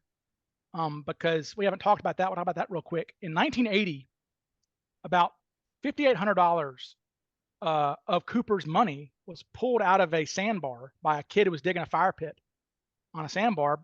He and his dad were gonna have a fish fry, and he was just digging through there and found this money and pulled it out of the sandbar on the Columbia River. Now, that's about 20 miles away from where Cooper jumped. And now, money, we have done numerous tests on this. Bundles of money do not float. They get waterlogged and they sink. So they don't go tumbling down the river. It's not gonna enter the river. And so somehow that money ended up there, possibly by a human agency, I guess. I don't know why. Who the hell knows? This is a random sandbar. Some speculate that maybe Cooper was bored and wanted to watch the world burn, right? So he went and again, it's money that he knew he couldn't spend. Because see, Cooper asked for circulated U.S. So he asked for circulated currency, which means I don't want it to be marked. Mm-hmm. Now the FBI they held back the fact that it was marked for about 2 weeks, hoping he would go to a bank and spend it. They sent all the serial numbers out to local banks across America. And said if anybody comes in bringing a bunch of $20 bills, check it. So they kept that from public media for about 2 weeks, hoping he would spend it, and he didn't. And then they put it in the local papers, saying, "Hey, check your 20s, And so if Cooper was cautious, he would never have spent it. But then again, he could have taken it to Vietnam or, Argentina, and how would that money ever be found, right? I mean, again, somebody has to check a serial number on a $20 bill and then match it up with a long list of serial numbers. It's 10,000 serial numbers, a lot to go through, right? So maybe it was spent, we don't know, but the money was never spent. We don't think. But this money turned up on the sandbar, $5,800 of it. And what's fascinating about it is the same people who analyzed the tie analyzed the dollar bills to see what was on the dollar bills, and it turns out that the dollar bills had these basically I forget the name of it. I should know the names of it, but these little microbes that are seasonal. Okay, so in the Columbia River, and these microbes were only springtime, summertime microbes on the dollar on the money, which means that the money did not get into the river on the night of the hijacking. So because some people speculate Cooper fell into the river. The Columbia River, where he jumped near there, is about a mile wide. So it's like the Mississippi. So I mean, you could land in it and you're a dead man, right? You're done for. And that they say that's why nothing has ever been found of Cooper. Is he landed in the drink and drowned. Even if his parachute deployed, you're landing in the water, you're going to drown probably if you don't know what to do with a parachute, and you have this big thing strapped to you of money. And so, but yeah, that's what so this money is found, and we have no idea how this money got there. So the joke is, if we ever solve DB Cooper, we're going to start trying to solve the money, because how the hell did money not get wet in November, then end up on a sandbar found 9 years later with some rubber bands still attached to it? Now the rubber bands broke apart immediately. Rubber bands only survive in the wild a few months until they completely disintegrate. So again, nerds like me have done experiments with burying things with rubber bands on them to see how long they last. They don't last that long. They're disintegrated. In fact, one super nerd up in the Pacific Northwest actually found out who supplied that bank with rubber bands. So he got the actual rubber bands that were used for the money and used those in his experiments. And they don't last long. So it seems like someone may have planted that money there, not long before it was found. So why would someone do that? Just to be cute? I don't know. So what's next? To get the story back going again. Yeah, exactly. Yeah. Hey, talk about me. Now, what's interesting though is that I'll point this out too, is that there still exists a John Doe indictment for DB Cooper. So aircraft piracy at the time had a 5-year statute of limitations. And they realized this not long before it expired. We have the FBI files where they go, "Oh shit, we need to do something," because if the statute of limitations goes by, he could emerge and go, "Ha ha ha ha, I beat you guys," right? And they can do nothing about it. So they went and got a John Doe indictment on DB Cooper, so there is an open indictment still, even though the investigation's closed. The FBI says they will talk to you. If you find a body, they say body, parachute, money. You find the parachute, you find a body, or you find the money, then we'll talk to you. Otherwise, we will not accept any calls about DB Cooper. Because that's the thing. There are 75,000 documents, and I've gone through about 40,000 have been released. I've gone through every single one of them. Trust me, I have. I'm currently writing a book also on these documents. I'm compiling the ones that matter. Of these 35 or 40,000 that have come out, about 33,000 are just bullshit, because J. Edgar Hoover created agency that documented everything. The FBI, he made them, it's called 302s. It's a form 302. Every call they ever got, everything FBI agents, they took a piss, was documented. I'm not even exaggerating. Like, I mean, like they cataloged like the cost of donuts during the search. Like, oh, we paid $5 for a donut here. I mean, it's insane. Most of these documents, all these documents are in there. So anyway, almost 95% of these documents are stupid. Oh, I think my neighbor looks like the sketch or whatever. My favorite one is, and this is true. I might post on the message board later. My favorite one I came across was, I was watching Perry Mason last night. I don't know what the episode was, but one of the members of the jury looked like the DB Cooper sketch. I think it's DB Cooper. You should find that episode and find out who that extra was. What's funny is that this is literally typed out by an FBI agent going, "Oh my God." And then at the bottom, he writes, like, basically, you know, no need to investigate, underline, you know, like this is stupid as hell, right? So then we have there's a guy who showed up to the FBI office saying that he had a divining rod that could locate where Cooper's remains were. And apparently this divining rod was 2 sticks submerged in a bottle of Alka-Seltzer tablets that were fizzing. I mean, just like madness is most of what these documents are. And a problem was too, is if we think about the DB Cooper sketch, the one that we all know and love, the sunglasses guy, not the one that I showed a while ago, but the famous Cooper sketch, that's the one that they made originally. He could be 35 years old. He could be 30 years old. He could be 25 years old with that sketch. They completely botched the very first sketch. So the FBI, to this day even, you know, people see that sketch and they think that's what Cooper looked like. But as soon as they saw that sketch, the stewardesses were like, "Oh my God, that's not him. No, you gotta redo it." The problem was that's the first, when the news media was all the story, that's the sketch they ran with, and that's the sketch they have in their archives. So every Cooper story every year on the anniversary, they run the same sketch on the news. So that is the DB Cooper sketch of the one with the kind of the skinny face with the glasses. And so that gave them a nightmare of having leads of 25. Oh, my son got back from Vietnam. He's all messed up. I think he did this. Whereas in reality, he was in his 40s or 50s. So, but you asked what's next, Chase. Basically, so the house that Vordahl lived in at the time is still owned by the family. It's owned by the grandson we deal with. It's kind of a summer lake house sort of place. It's a beautiful location. And the family still use it. And apparently all of his books and a lot of his science experiments, telescopes that he built himself, telescopes, of course, they're still out there. A lot of his alloys that he invented, fragments, the grandson, we were like, "Oh my God," when he told us.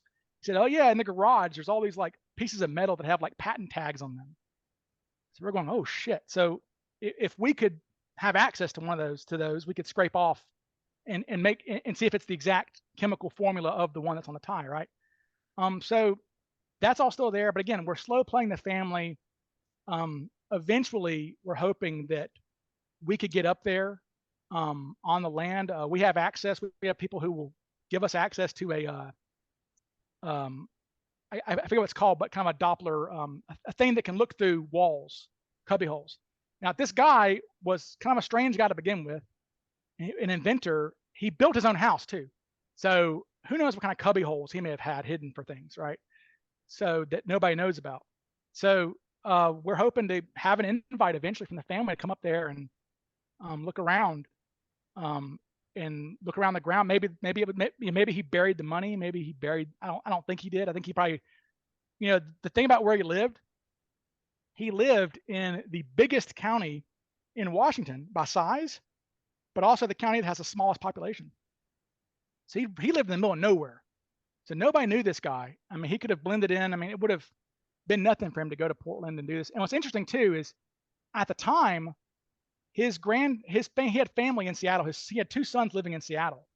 So our running theory is that his wife was in on it, because we feel that if Vordahl was Cooper, then remember he had this wife who he abandoned his family for this young woman when she's 20. He's a genius inventor. Their power dynamic was probably lopsided in that relationship, especially given the era. So she probably, and in fact, the grandson told us, she said when he died, she was distraught. She worshiped this man like a god. So whatever he wanted to do, she probably would have done it. So our thought is that maybe they disguised this whole thing with a we're going to go see the family. Because remember, I told you the grandson was born in July of 71. He was living in Seattle at the time, this grandson. So maybe we're going to go visit baby Eric, for Thanksgiving. And you go past Portland from where they're from in Washington. Maybe it was part of their ruse. And hey, look, if we're stopped by a roadblock that night, we're just a couple. I'm 58 years old. We're going to see our grandkid in Seattle. We're not pirates. So, I mean, we think that what our take real quick, I'll say real quick, our take is that basically they would have stayed in Portland the night before in like a hotel. And that he told her, because this is what I would do. If you try to imagine yourself saying, look, honey, I'm going to jump out near Portland somewhere. I don't know where I'm going to land. I don't know when I'm going to jump out, but stay by the phone. I'll eventually make my way to a phone. I'll hitchhike. I'll do something. I'll make my way to a phone. I'll say, hey, this is where I am. Come get me. I'll stash the money somewhere, and again, he's wearing a suit. One thing about a suit is that you land and you're not too dirty. You can walk down the road and say, oh, hey, hitchhike, hey, my car broke down a mile away from here. Can I get a ride into town? And that's one part of wearing a suit, is that you blend in really well. You're an everyman. And there are some nuggets in these FBI files. There are 2 instances in the FBI files that were never uncovered before, that we came across in one of these data leaks every month, where a young girl was driving home from work, and around where we think he jumped, actually, now the modern estimate. She said, I saw a man wearing a suit walking down the road. And in all these years, I've never seen a man walking down the road. And it's about 9 o'clock. And Cooper jumped about 8:15. So I saw a guy walking on the road in a black suit. And she, called the cops. So that's a reported sighting of a random man walking down the road in a suit with no tie, by the way. So there's that, and then it turns out that there was a break-in at a small grocery store that we found in the FBI files. There was a break-in that night at a small grocery store, and all the person took was beef jerky, gloves, and cigarettes. Didn't steal anything, didn't take liquor, didn't take booze. And they called the cops that night. No break-ins other than kids usually breaking in to steal booze. And that's right near where we think the drop zone was. So that indicates that Cooper may have lived too. It's a fascinating story. I don't know if Vordahl's Cooper. I mean, it's possible, but I'm not married to it. I mean, if the family finds a photo of Vordahl from Thanksgiving holding the baby and his leg is in a cast, I'm gonna go, oh, okay, maybe it is him, right? Because maybe he busted his leg on the way down, right? What's interesting is that Vordahl did have a big scar on his leg, apparently, from later years, and he would tell people that a dog caused it. There's an op-ed of him where he's describing a big scar on his leg that a dog gave him. Now, remember, this guy plays golf a lot, probably wore shorts a lot. God almighty, Milton, how'd you get that scar? Oh, a dog bit me. It was actually a pine tree scraping his leg as he came down, right? I don't know. So it's intriguing. I don't know if we'll ever find out, but it's been a fun journey, and I hope y'all have maybe some questions. You can ask me real quick before we go. You make a heck of a compelling case. I mean, as you're talking, I kind of go, it makes more sense than anything else I've heard at this point. I mean, that's kind of where I'm at right now. I would guess that you found him. Yeah, I would too. Logic tells me that you probably found him. And if you made you're handling it well, because it would drive me insane that I do think something's in that house, and you've got to slow play and be so careful of getting. Yeah, if you made me bet, I would bet the money and the ransom notes are in that house. Because he seems too prideful to discard them. That's part of it. And also too, remember the era too. The money's marked, but you never know when that Soviet missile's going to hit, right? And everything goes to hell. And who cares if your money's marked, right? Money spends. So I mean, you're living in the Cold War era, right? I'm talking about back then. So why would Cooper actually destroy the money? Well, he would be able to buy things without going to a bank. That too. Yeah, and nobody's checking $20 bills for. I mean, who had the list anyway? That list is kind of hard to come by. It's on my website. When you go buy mustard and bologna, you're not checking the $20 bill at the grocery store. No, and I mean, look, my website, norjack.org. That's NORJAK. That's the FBI code word for Northwest hijacking, essentially, norjack.org. I have all the serial numbers printed there. So if anybody has a 1969 $20 bill, you can check the serial numbers. I mean, seriously, people do, because they're like, well, you never know. The problem was too, the shelf life of a $20 bill in 1971 was about 6 years before they're pulled from circulation. And back then, when they destroyed money, now every bill that's destroyed starting in 1990, they scan it before it's destroyed. They mark the serial numbers. Back then, they didn't. So all the money could have been long gone, and we would never know. But yeah, I mean, it's possible it's in that house. I don't know if it's the guy. I mean, again, was he crazy enough to risk his life on a thing like this? Maybe. I mean, maybe he was just midlife crisis. Do you want it to be him? Yeah, of course. I mean, and not so much because I have vanity, but just I think it'd be cool to know who he was finally. I mean, there are a lot of people who have spent way longer than I have. And if I'm 60 years old still doing this, kill me. But like that Colbert guy, this thing has taken a bite out of him. He is suffering from the sunken cost fallacy, right? He has spent too much time and effort and money in it. But the thing about Colbert, though, I actually know the guy. I mean, the thing about Colbert is that he's the reason why we have these documents, because Rack Straw was the nail in the coffin for the Cooper case. The FBI said, "Oh, we're tired of dealing with this shit."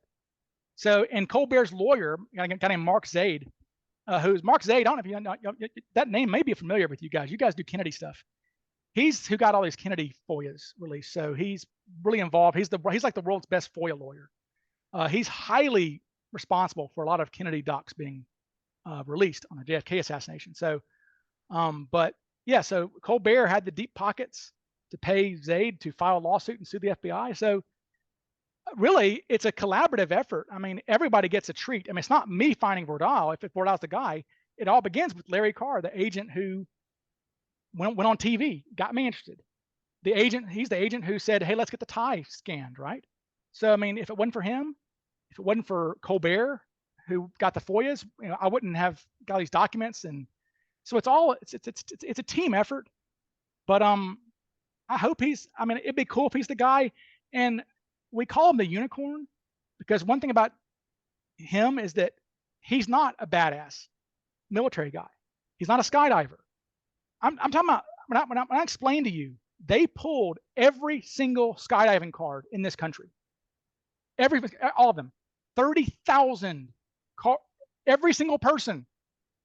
They went through the cards of skydivers who were registered skydivers at the time, looking for people. They looked at all the special forces guys, Green Berets, all these, anybody.